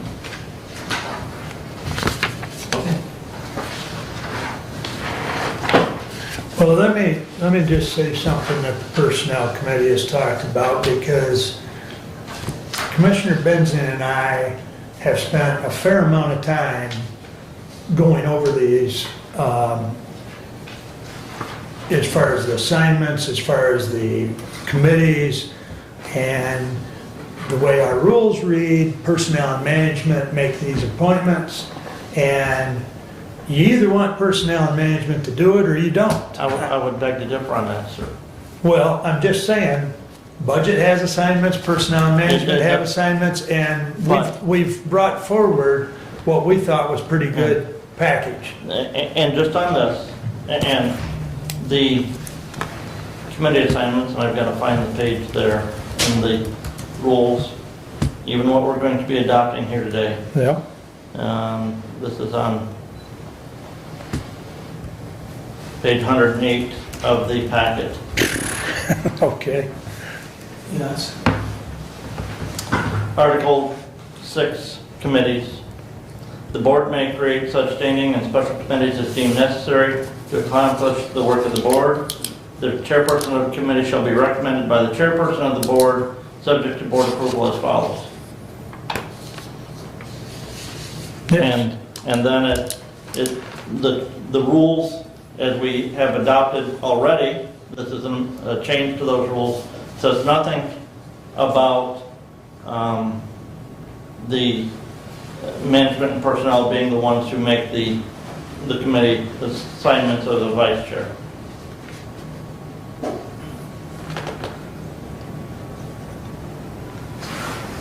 Well, we bring them to the board for approval. You're talking about the vice chair? Right. Even the vice, this doesn't even say that we have a vice chair on the committee, Right. okay? Robert's Rules of Order leaves the appointment of committee members to, I do believe, 5 different methods where you can appoint committee members. That is my understanding. And our rules don't say that management and personnel are the ones who determine this. And so, Well, okay. and that's, It's always been handed off to management and personnel. And so the Personnel Committee has always done it. If you want to make that change to the rules, that's fine. I'm just saying it's always been handed off to us, and it was handed off to us at the organizational meeting to bring it back, which we have done. But if you want to do 18 first, I will certainly read that so that we can further discuss that, since that's been the request. Okay. 23-018 to the Honorable Board of Commissioners. We, the Board of Commissioners, approve the 2023 Hillsdale County Board of Commissioners Rules, Procedures, and Bylaws. Respectfully submitted, and I will say the Personnel Committee, even though both of us are listed separately.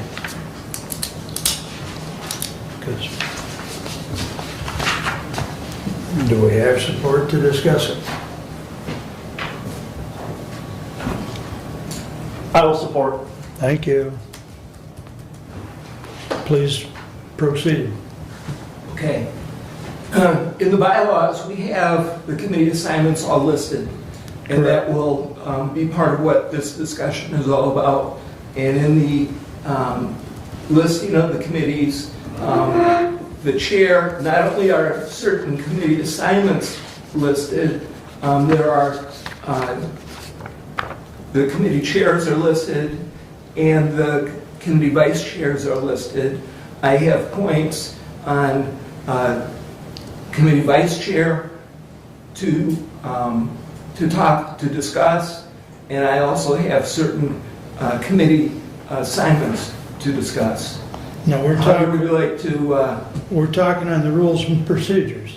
Yes, in the bylaws, we have those listed. That's correct. Have what listed, please?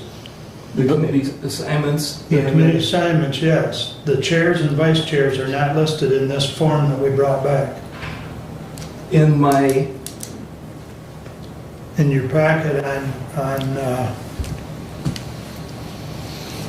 I It believe starts on page, well, the resolution's on page 108, so the rules and procedure would be following that.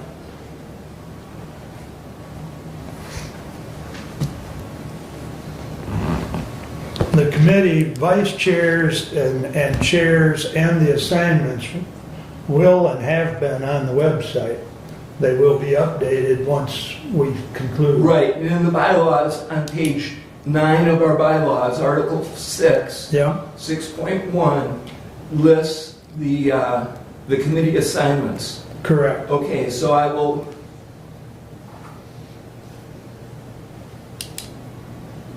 discuss committee assignments first. In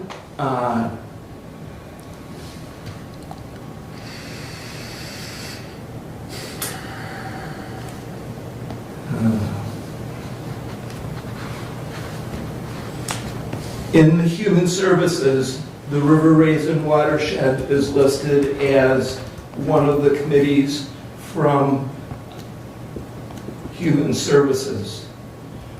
That previously was in Public Safety, I believe, because Commissioner Benzing was the representative.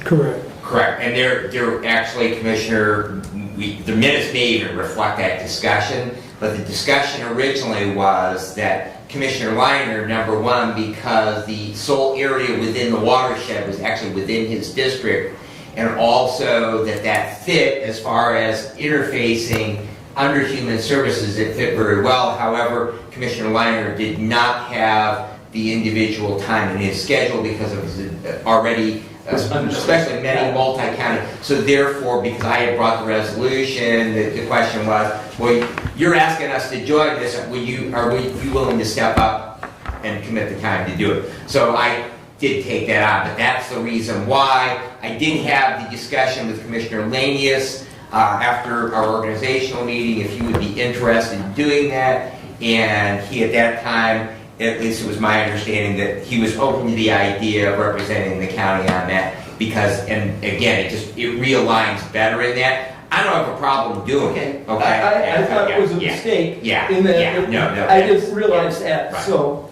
Commissioner Lanius, it stays or it needs to move? I think it needs to go. I don't see any interest in that program for our county. I don't even think it needs to be. So currently in the bylaws, it's listed under your committee, and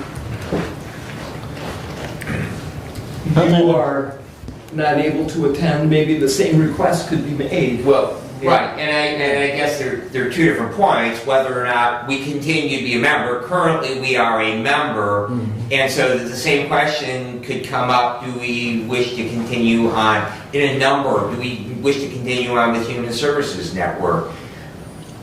It simply, right now, we are not discussing whether or not we are going to continue to be a member. We are discussing, is that the proper place to place it? And like I say, I don't have a problem. It's just that, to answer your question, right. I'm just speaking to why it was done, why it was placed under public safety previously. It was because the commissioner who had Human Services was unable to do that. It's much like that Veterans Affairs probably fits much better under Human Services, all right? Probably the two appointments to the Health Department best fit under the chair and vice chair of Human Services. However, because of scheduling or other reasons, we have, tweaked those a little bit in the past, and so that's the reason why that was done as it was. Okay, so for Human Services, it's listed, the Human Services Chair is Commissioner Lanius. Does it stay or in your committee, or does it move to a different committee? Well, that's the question. I think before we can answer that, number one, it was brought up as a discussion item today. Number two, we don't have the invoice, so it was going to, earlier discussed, was going to come back to this body when we get the invoice. But we're setting the committee assignment, that's the question. But if we're not a member, then it doesn't matter. Correct. That's right. I mean, okay. I guess I think the River Raisin issue right now is unresolved, at least based on the earlier discussion. Right. Okay. So, I mean, it can stay in there if we're not a member, it just becomes a moot point anyways. So. And if we do become a member, are we going to look at moving it at that time? We certainly can, it's a living document. Well, just Okay. putting that out there. That addresses my concern. Sure. On that. Sure. Okay, that's fine. Under facilities, we have County Security Committee, and that is under the premise that I was the Vice Chair of Public Safety. If I am not Vice Chair of Public Safety, that committee assignment should go with whoever is the Vice Chair of Public Safety. Commissioner. Thank you. I would like to speak partially from a historical perspective. My first term on the Board of Commissioners, 2009-2010, I was the facilities chair. I was on that security committee because we have two components. We have the public safety and judiciary component. We have the facilities component because facilities deals with things like the alarm system, the panic buttons, a number of the actual structural thing. Do we have regular glass or do we have safety glass in the district court windows? So the idea behind that at that time was that facilities was an integral component of that security committee, and so that's why it was placed there. So moving forward with it, as we're having the discussion about it, increasing security, making building improvements, things like that, as far as our courts buildings go, I think that that just reinforces the idea that facilities really it's not necessarily that it's Vice Chair of Public Safety, it's because we already have a representative from the public safety side of the house. The idea is to have a representative from how do we actually get there, at least in creating those physical safety improvements. Thank you. That addresses my question. Very good. Appreciate it. Steve, question? No. Brent? The only couple of comments that I would have on these is, underneath Human Services, the first thing listed is Community Action Agency. And as we know, we don't appoint anybody to that board. We can only recommend members to serve on that board, and it's that body that makes their decision as to who they appoint as board members. So just of note there, currently Commissioner Benzing and I are serving on that board. I will probably be submitting a resignation in the near future because of obligations with the budget committee that just doesn't provide adequate time. So Steve, it may be something where you would have to reach out to Community Action Agency and apply for that position.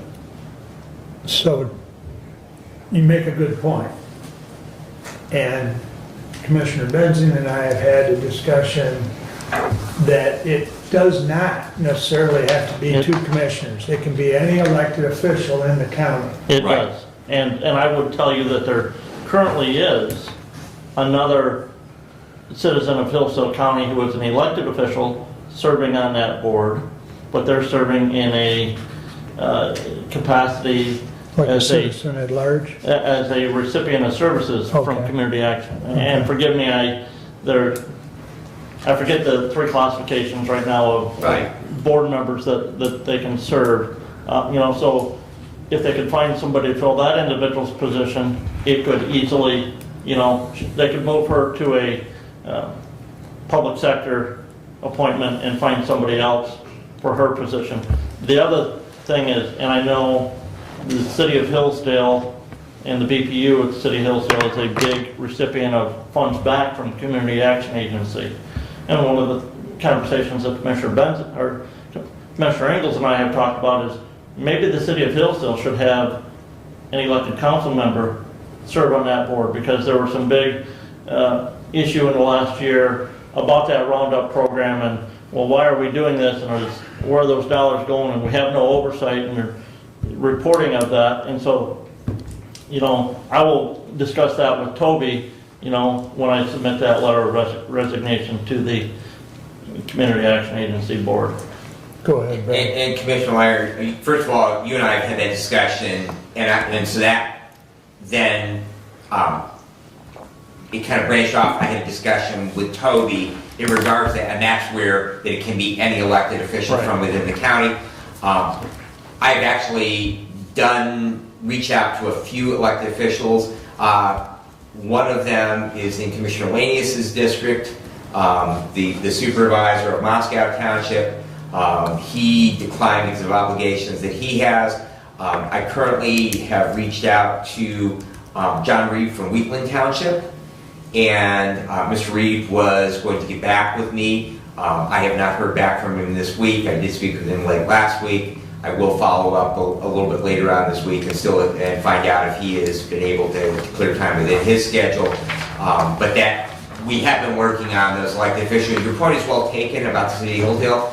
I just recalling that discussion with Commissioner Ingles, because he attends city council meetings. He might be much more intimately familiar, but I recall what the discussion with the Roundup program, there was a citizen or citizens that they were confused as far, it really wasn't the city asking for oversight in regard to how those funds were being utilized. It was a citizen who brought to city council, why are you charging us this money, and where's it going, and what oversight do you have? So, I appreciate, you know, the city of Hillsdale does have a large population.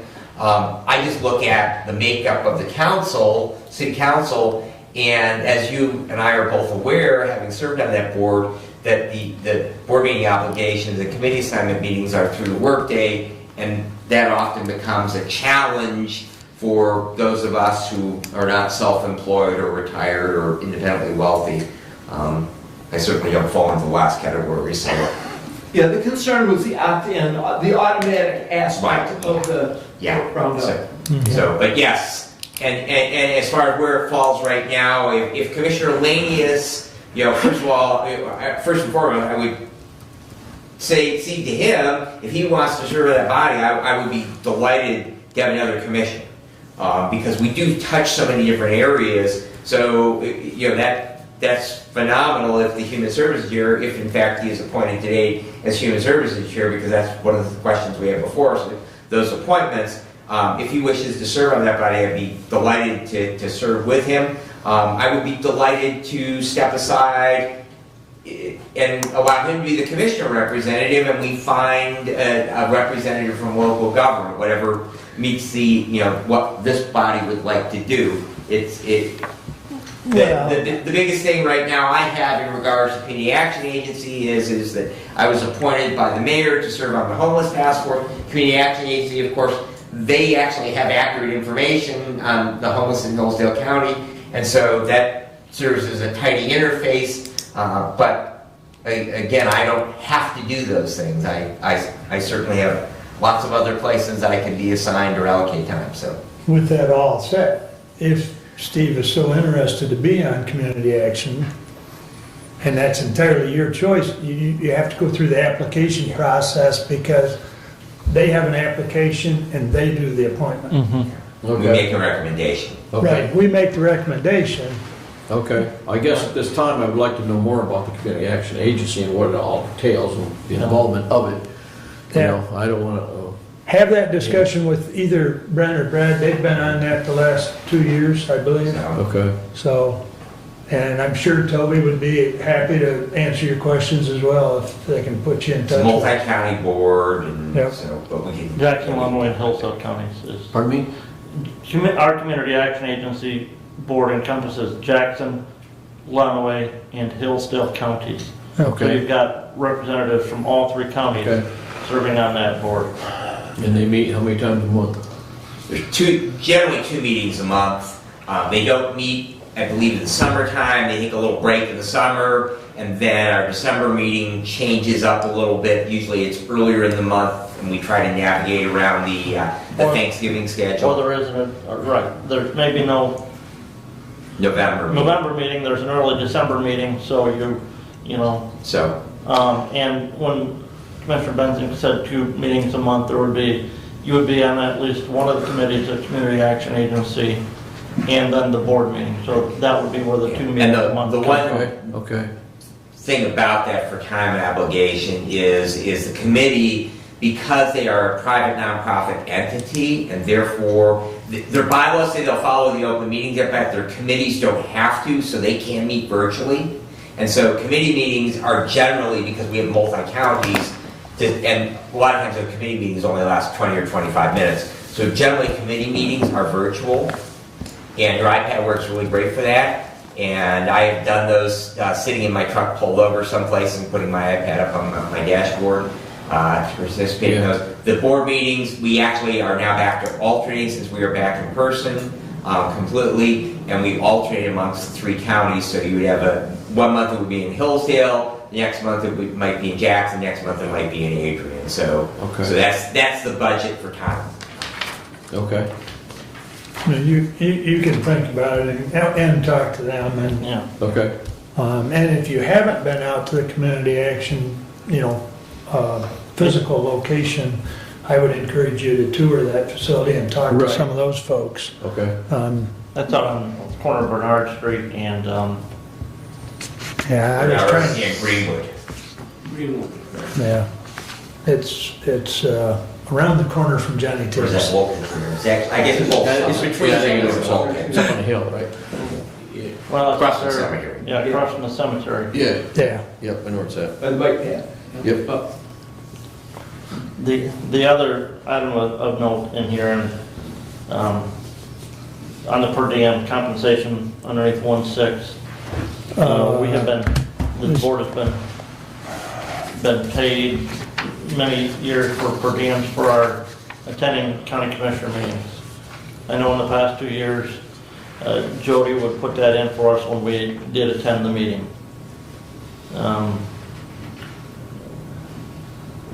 Personally, I think we should have to request that. And so I would ask the clerk's office that they don't pay that per diem unless we put it on our Expense sheet. expense sheet. And just to that, I appreciate it because of the mileage reimbursement. It just creates a little internal housekeeping issue for me, and so I agree with you, Commissioner, that we should go ahead and have that on our per diem sheet, of which you will agreeably approve, correct? I think that's a good point.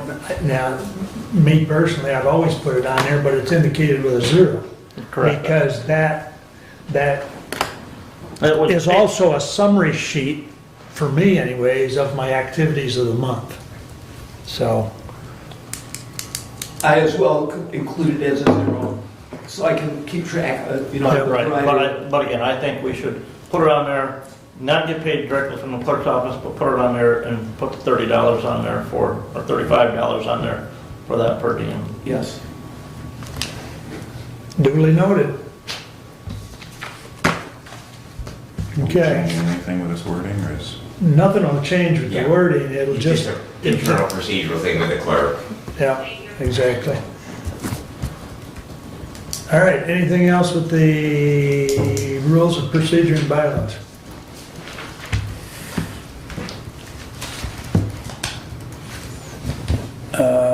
So that brings us to voting for approval of, under resolution 23-018. All those in favor signify by saying aye. Aye. Opposed, same sign. Passes 5-0. That was 18. Okay, 17. To the Honorable Board of Commissioners, we, the Board of Commissioners, approve the 2023 Hillsdale County Board of Commissioners committee assignments respectfully submitted by the Personnel Committee.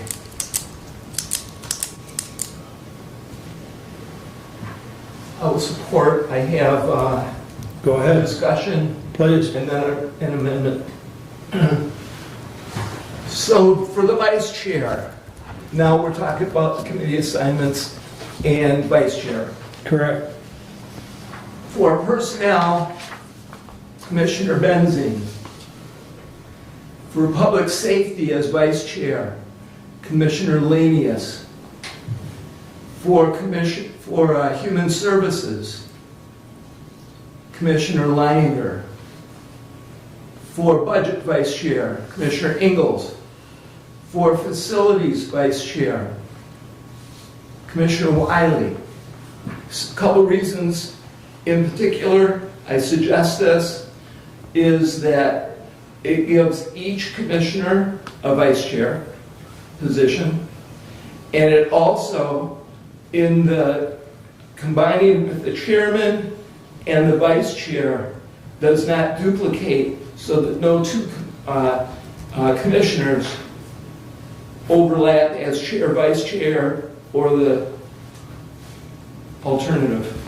So it gives us a fair and equal mix of chairmanship and vice chair, and it gives all commissioners a vice chair.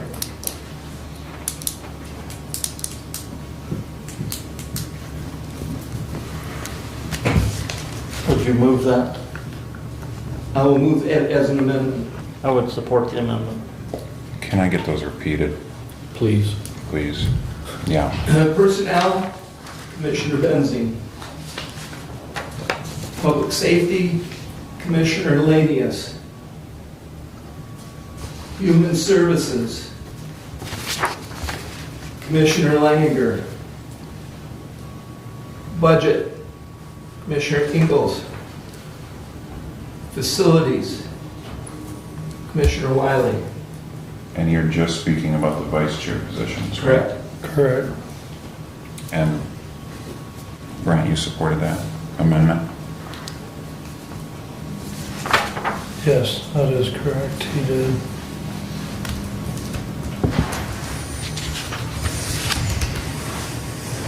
Discussion? Brad, go.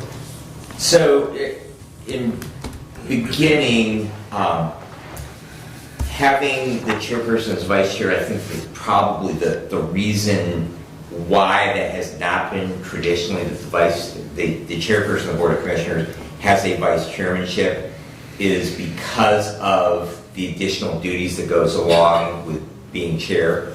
And I'm not particularly opposed to the idea of that. However, I would speak that if that is the case, then the chair needs to shed a number of the other responsibilities they have.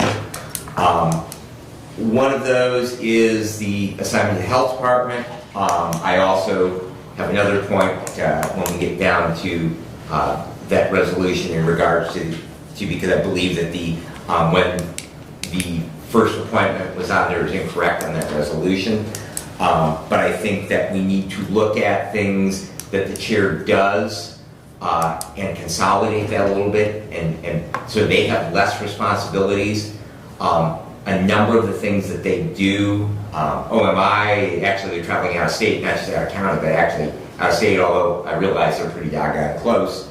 But health department, Lifeways is a big commitment. Not just from a standpoint of their board meetings, but one or two committee assignments, the conferences, the education requirement, you have to become a certified board member under community mental health. There's a board works training to become that. So I think that we ask an awful lot of our chair already with the assignments that they have, and so that if we are to make that decision, that the chairperson of the Board of Commissioners is going to have a vice chairpersonship. I think that we need to, as part and parcel of that, we also need to look at the responsibilities that the chair has currently and we need to reallocate some of those resources, which means that some of us are going to have to take on those additional responsibilities. So with that said, the other component is really just a procedural thing, and that is that I do understand that it is with advice and consent in regard to making those committee assignments, but traditionally that in public bodies that the leadership does make those committee assignments. I think that has been the culture here at the Board of Commissioners for as long back as anyone can remember. And while I appreciate the idea that there is some more oversight by the commissioners, but in electing a management team of the chair and vice chair, I believe that as part of that management team, that the support of what we would recommend, where people would fit the best as far as their chairmanships and vice chairmanships, should be acknowledged and accepted by the balance of the board.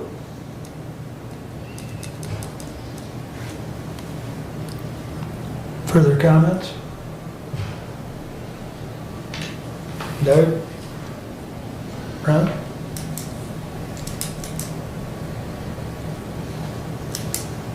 I will just add or echo the same thing that Brad closed with. Historically, and you've been around since 2009. Thank you. There has never been a chairman with a vice chairmanship. I'm not necessarily saying I'm opposed to the idea, much as Brad indicated himself. However,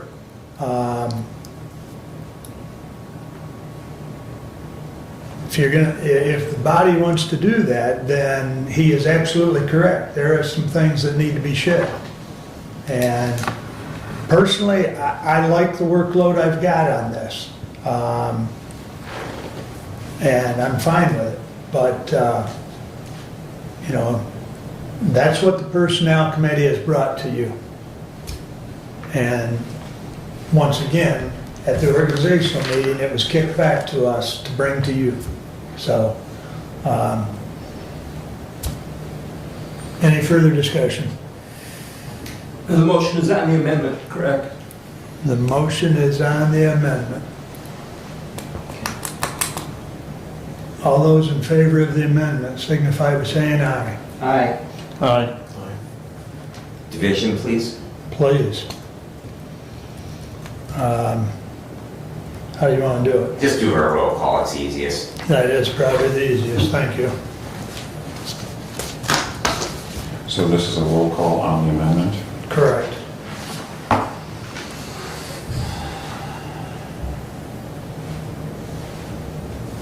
Commissioner Leininger. Aye. Commissioner Ingles. Yes. Commissioner Lanius. Aye. Commissioner Wiley. No. Commissioner Benzing. Nay.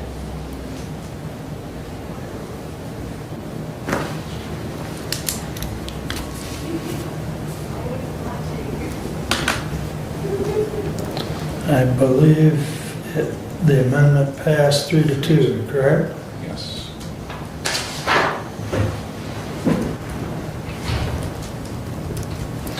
So the amendment will reflect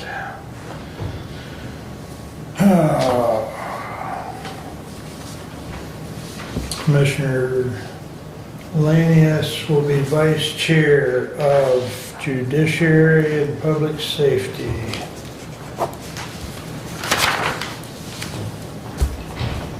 I will be Vice Chair of Facilities and Technology. Let's see, Doug will end up Vice Chair of Finance, and Brent will be Vice Chair of Human Services, correct? All right, voting on the assignments. Mr. Chair, I would like to propose an amendment then. To the assignments? Correct. So I would ask that we move the Health Department assignment to the, that be removed from under the chairmanship. And also, and the OMI, so that those two assignments be reallocated. And OMI would most likely go under Human Services, again, as one of those outreach. And I would suggest that the Health Department assignment go to Mr. Lanius under Community Services. So both of those things would move from under yourself to Human Services. If I may, just so I have this right, your motion is for the OMI to be moved from Under the chairmanship. Under Commissioner Wiley to Human Services. Human Services. And the Health Department assignment be moved from the chair under Human Services. Both to Human Services. Correct. Okay. I second that. If you want both of them, you've got them now. I mean, based on the motion. Well, They both have time commitments. They would go underneath Human Services as vice chair. I would maybe have more of a direct, the OMI, they meet once a quarter, Mark? It's generally once a quarter, but it is, Steve, do you know what the OMI is? No. Ohio, Michigan, Indiana Council of Governments that primarily meets down in Bryan, Ohio. Correct. At their courthouse down there. Okay. This was created by the Board of Commissioners 4 years ago, 5 years ago. Well, it was In cooperation with Lenawee County, Branch County involved in that. Yep. Williams County, Ohio, probably Fulton County, Ohio. Steuben County. Steuben County, Steuben. Indiana, some other county. It was started initially when the big push became to pump water out of the Meshendo Aquifer and pump it to Toledo for their drinking water supply. Okay. Okay? That was when the OMI was really pushed for and started. And then it now progressed into wanting, working with the U.S. Geological Service to do a survey and study, a survey and study of the Meshendo Aquifer to truly map the aquifer and look at recharge capabilities and withdrawal, et cetera. Okay, so that one I would be interested in. Okay. It's basically currently it's a 9-county council of government. And usually a commissioner from each county sits on that council. Okay. So. Thank you. Okay. So who supported that? The other one was what? Commissioner Engels. Tri-County Health Department. Right. Okay.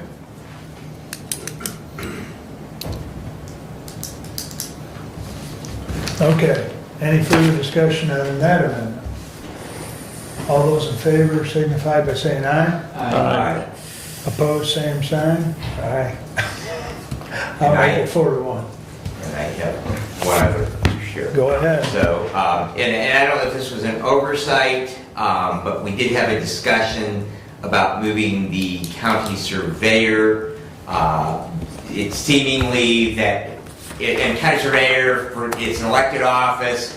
They don't get paid anything, but they are involved with any disputes. It's a really low budget as far as time-wise for that liaison to that office. But the thought was that that would fit much better down under finance because the finance chair interacts with registered deeds, which the surveyor does, with equalization. And so... It's already there. Oh, it's already there? I'm sorry, I'm looking and I'm seeing on the 2023 county surveyor under management and personnel.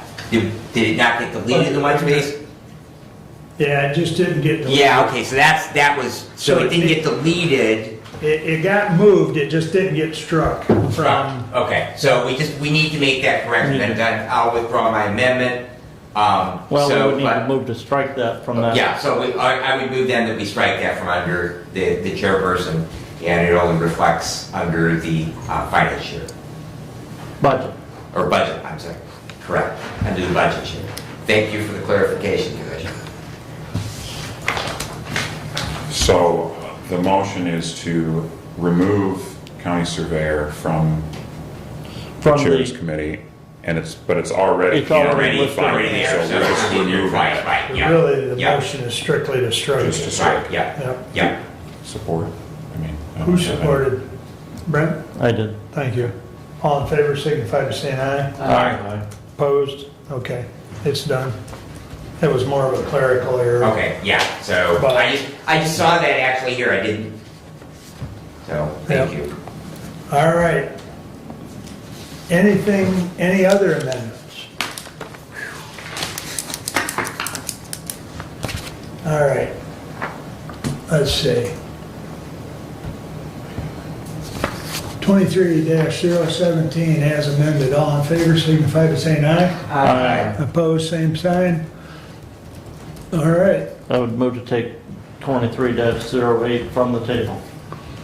Second. What page is that on, please?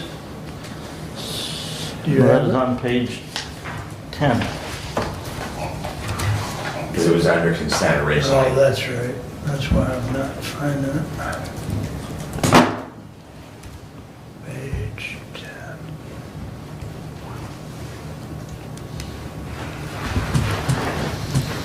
All right. 23-008. Oh. We need to take. We need to take it off the table. Right. And I've already read it, so we, who supported the motion to remove it from the I did. table? Doug, thank you. All in favor of removing it from the table, signify by saying aye. Aye. Opposed, same sign. All right. I see no reason in rereading it, but But with the, if I may, with the changes that we just approved, I would move to amend Resolution 23-008 and insert Steve Lanius. Strike Commissioner Wiley and insert Steve Lanius with the first appointment of January 10th, 2023 for a 2-year term expiring December 31st, 2024. I will support that. discussion? All in favor, signify by saying aye. Aye. Passes 4-1. I'll vote no, just keep up our 4-1 tradition here. All right, it passes 4-1. All right, that takes care of all the action items that were moved down. I do not have a report from medical care today. No, Terry didn't send me anything. And we haven't met yet this month.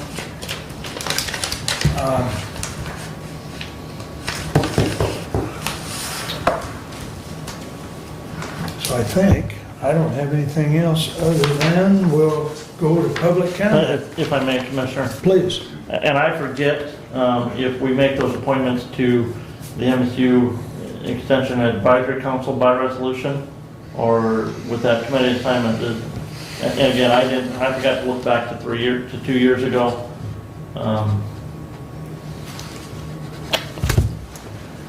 I do believe the Senior Center Board is done by resolution. Yeah, because that is a commissioner appointment. I mean, it's actually in their contract, so that should be done by resolution. So for the next meeting, We need at you want to least- check into the MSUE one? Yeah. And get back to me? And And we need a resolution for the appointment to? Senior Center. Okay. And then I guess the question would be, I do believe my appointment to Region 2 Area Agency on Aging runs through April of this year, March or April of this year. I believe you're correct. So we would need a resolution for a partial term appointment for that. Either that or I continue to serve the remainder of that term before that would go to Commissioner Lanius.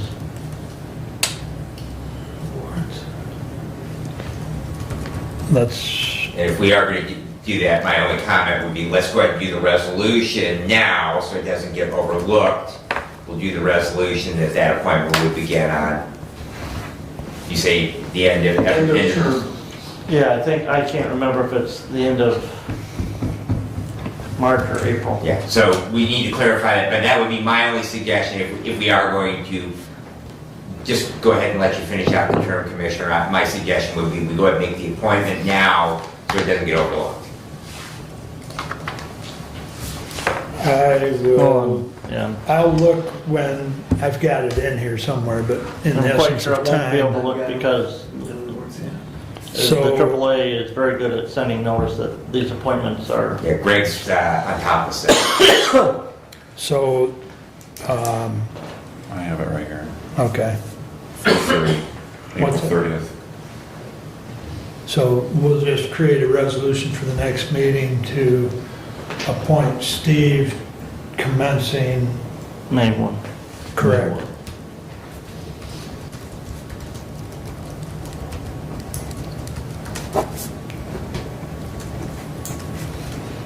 Okay. Anything else before we go to public comment? Same rules apply that I read earlier, so anyone wish, Mark?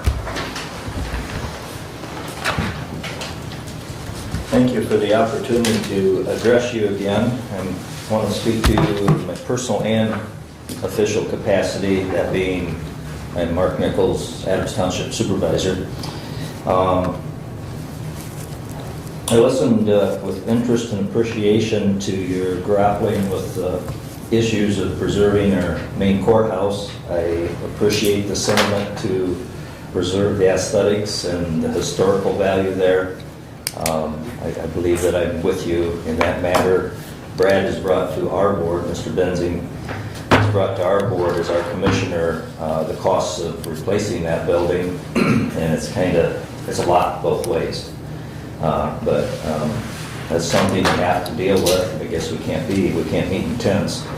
So it's just something you have to deal with. So appreciate your efforts to do that as fiscally conservative as you can. But do what you have to do, I guess. I've got 3 little items here. I hope I don't run long here. I don't think I will. I want to speak to what I spoke to earlier. I have sent a piece of information to each of you. It's not very lengthy. I hope you'll take time to look at it and consider it seriously. It has to do with the Muskegon Republican Party and the resolutions they made regarding Proposal 3 that hit our Constitution, as I understand it, of December 25th. Republican Party made their resolutions on the 19th. I had a brief conversation with Commissioner Lanius during break, and I won't elaborate on that, but we just encourage you to read this and take it very seriously. Proposal 3, in my opinion, might be the most immoral, egregious piece of legislation to ever be passed in the USA.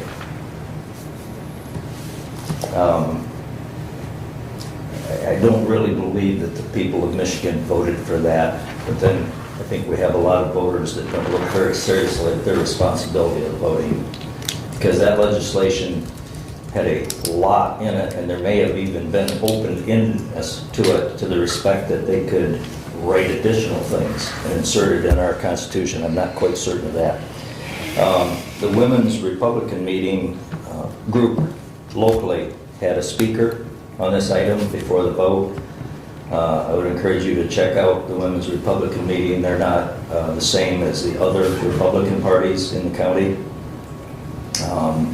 They're worth supporting. You don't have to be a woman to do that. I would encourage you to that end as well. I would also encourage you to speak to our Senator Bellino, and of course on the western part of the county it's Senator Lindsay, Jonathan Lindsay, and Fink.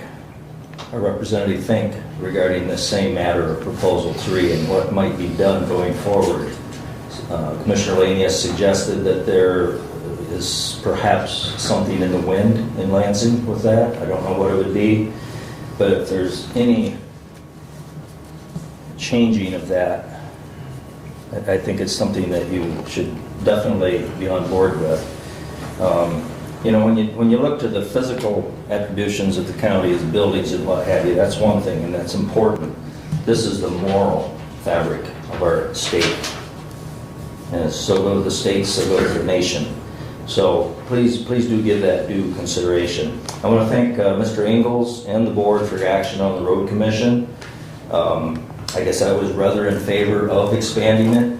I share Mrs. Schmidt's concerns about the extra money it will cost, but I believe that it's possible that we may outweigh that with additional voices there and added input and perhaps iron sharpening iron, hopefully, with the road commissioners, because we get the short end of the stick, it seems, here in Hillsdale County, and we need to do all we can there. So I'm appreciative of your efforts there. And I look forward as an official and an individual to working with the Expanded Road Commission. There's quite a bit of conversation about grants today. I want to recognize that not all grants are created equal, but I would encourage this body to look at grants from the respective, where do they come from and what's the strings attached?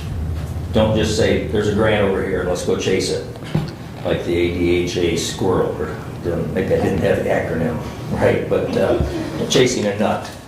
And I know money is problematic a lot, but let's not sell our soul. The devil is in the details on these things. If we're to be a free people, we can't sell ourselves for a bowl of pottage. Thank you. Thank you, Mark. Any other public comment? Very good, Mark. No, I gotta admit, you guys kind of left me hanging because I was gonna go fishing. You could have gone. I just had to. Go ahead, Bob. I was gonna reel you in if I could. Anyway, I was looking at the aquifer issue some time back, and I've been on, but I'm lacking a lot of info. I did reach out to another sort of getting information from, and it says here, and this is from the Democrat, that I reached out up in Ann Arbor, and I guess you would be familiar with some of those folks up that way, and the simple saying of weeks ago, that it was thought of that the same routine that we have been going through that could be called upon, and eventually, as a responsibility of it, was to take the water resources and make through their active direction, their active. So being a little optimistic on what they may or may not provide for me, I don't know. But I was very concerned that that wasn't going anywhere down south. The other is the Community Action Agency. So I don't know who's in charge of that right now. I thought maybe Brad was, is that you? I don't know who is. Just that I wanted to address the person. Oh, okay. What I've done is on approximately December 16th, or I'll say it's around the 18th, I did call over there, for a rental, and that I would have. And on December 22nd, another that I had made mention of, and I did talk to 2 other people. And then just as recent, because I understand that they were on vacation from a certain point through December 25th to January 1st or 2nd. And so I left that alone, and then in January, here on the 3rd, I also reached out again. And then, just as much as yesterday, to reach out again. The remaining point I'm trying to make is that I had to talk to them with great detail of what I was looking for, as well as what their needs are. And then to look at who I could have that would accommodate as being out there in the wilderness or out, so far out of town, you can't have somebody without a car. There's just some difficulty there.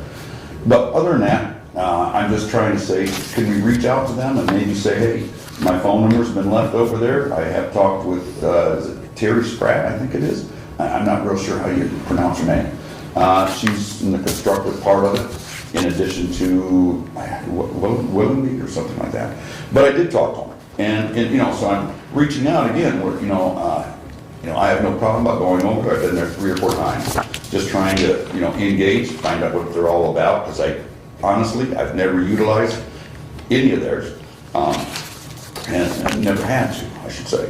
So this might be a benefit to getting it, off the road. I don't know, but I thought I'd reach out to you folks, and thank you guys. For today, you guys have, kind of given a little bit more of an example of wanting to make sure that you're doing the right thing and engaging with each other, because it's important that we back here see that you are doing that.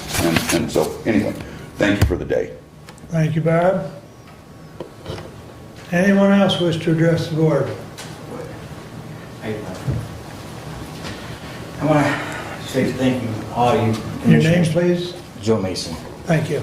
Your name had faced my name years ago and then. I want to say thank you to all the board commissioners for your service to our county, for one. You guys, some of you have been on there for a while. And I'm neither Republican or near Democrat. If we're in the 80s, I'd probably be more of a Reagan Democrat. So I'm independent. But I do want to talk about some things. And I want to tell you who I am first, to kind of give you my perspective on something, and why it's kind of an interesting perspective, because I got to live both sides of the fence here. I'm retired military. I'm also retired federal law enforcement. I retired at USP Leavenworth, Kansas, as an associate warden. I was served on 2 Governor Brownback boards in Kansas where I lived there. Nominated as at the time, a Democrat, as that point under Republican governor. I retired shortly after that. My wife died. I moved back here to Michigan to be close to family. I spun out of control. That's where you probably heard my name. I got to live the other side of the fence. I was so far out of control, my PTSD from being in the military. I have 5 combat tours, by the way. I got to spend some time up here. You guys have a beautiful hotel up on the hill. I got to see what's going on in this county. When I grew up as a child, pot was the big thing. Going down Ohio to drink a beer was a big thing, because it was legal for a 19-year-old to go down there. Come back now, and it's meth. You guys don't know it. But I want to put a face to this. Meth pretty much almost destroyed my life, almost killed me. I've been clean now almost 19 months. And I'm going to tell you who saved my life. This judicial system. Judge Lewinsky saved my life. Sheriff saved my life. Judge Stuyvesant saved my life. Not everybody that goes to the criminal system up here are bad people. And sometimes they go astray. I'm currently in the Veterans Track Program under Judge Stuyvesant. It's a beautiful program. It's new. And Don is my probation officer. Now, like I said, almost 19 months now, I'm clean. And now I'm back to where I'm supposed to be before I retired. But I've been watching you guys. And I've been watching our county. The meth bugs are taking over this county. And it's a lot worse than what people see in this county. They're everywhere. And it's a lot of people, you don't even recognize who they are, because just because they don't look the part doesn't mean they're not doing it. I seen it firsthand. I was around them firsthand. Thank God this judicial system saved my life. Now, as I watched the county commissioners over the last year, in different meetings, I see you guys struggling with a lot of big decisions that should be done or need to be done. But you just don't have the money. Hillsdale County is a poor county, we know that. I mean, you guys struggle with these roads, but you guys are doing what you can with what you got. But I hate to see all these seats empty. I wish more people, citizens, would come in here. It saddens me to come in here and not see anyone in here, give their opinion. You guys are struggling with the courthouse. I really do believe in history. And Brent, I do believe that that courthouse, I love that tower. I love looking up there, and that's history. But that courthouse was a massive, beautiful building for the 19th century. I don't like Ranch County's courthouse. I think it's ugly. I think it's ugly. I don't like Ranch County's courthouse. But I do believe that this county, because these judges, this judicial system we have, and I know he gets a lot of slack, or a lot of flack, is your prosecutor. I'm gonna tell you right now, he held my foot to the ground, and he helped save my life too. I hate hearing about all this negative stuff. Well, if you can do better, then bring your ideas. Just don't bring negativity to the board of commissioners. Just don't go out there talking smack about everybody and being a negative Nancy. There's too many of them in this community. But here's my recommendation, just something you should think about. A new judicial building. Keep the government seat, the courthouse, where it's at. My recommendation would be this. Build it, because you all know the sheriff needs a new jail too. My recommendation is this. Build a new justice building with a 100-bed jail in there. Keep the current sheriff's office where it's at, and the rest of the jail, once it's vacated, he could use for training, because I know he wants training for his soldiers, for his officers. Or in a better 911 place. I hear you guys talking about that a lot this past year too. Sell that building, the district's court's at, and put all the courts in one building with the jail, with the prosecutor's office. The courthouse, the seat of our government is our elected officials, you guys. Put your office in that courthouse where the county clerk should stay. And the rest of the courthouse, make it into a museum for this Hillsdale County, for our citizens to go in there and talk about our history. I see it in here. Wouldn't that be nice to have an area in that courthouse for the citizens to go in there? Funding is a big thing. But if you want to, we can find the funding. It may be hard, may owe a little bit of debt for a minute, but we're investing in the future. Like this building was built over 200 years ago, right? They invested in the future. The building you build now could be nice, it could be beautiful. There's a lot of beautiful, I looked them up, there's a lot of different types of beautiful buildings. So in 200 years, they'll be looking back saying, should we build another one or should we keep this one? But keep this, that is our seat of our government. You guys are our seat. You guys should be there. And there should be a museum. County keeps, and that doesn't change. But give the judges, give the prosecutor, give our law enforcement the means to do what they're doing. They're doing good things. The drug court that the judge has is doing amazing things. I'm not part of it. I know nothing. So just please think about that. And I hope you guys start getting more people in here. Thanks for your comments, Joe. Thank you. Penny, anything? Stephanie? All right. Thank you all for coming. Additional business, Brent? None. Other than, would like to talk to Mr. Mason before he leaves. Yes, sir. Steve? Doug? Thank you, commissioners, for helping me with the process of that we went through with the clerk's office as well for the appointments of road commission. Without your advice and discussion, you know, this many months that we've been ongoing, it's greatly appreciated. Thank you. Brad? Two things. Got a text from Bob Godfrey. He did ask that we let the 2 new road commissioner-elect designees know that Parks Commission meeting is at 8:30, and he would request that they be there at 8:15. I actually forwarded that on to Kathy because I have her phone number. I do not have Mark's, so if you would make sure that Mark is aware of that, Mr. Godfrey would appreciate that, because they do have Parks before the road commission. And the other is I do have a motion that I would move that we be paid for a half-day per diem as we have exceeded the 1 o'clock hour. Support. All in favor signify by saying aye. Aye. Opposed? And the only thing I wrote down for additional business and kind of in comment to, if I remember right, proposal 3 was the issue of abortion, correct?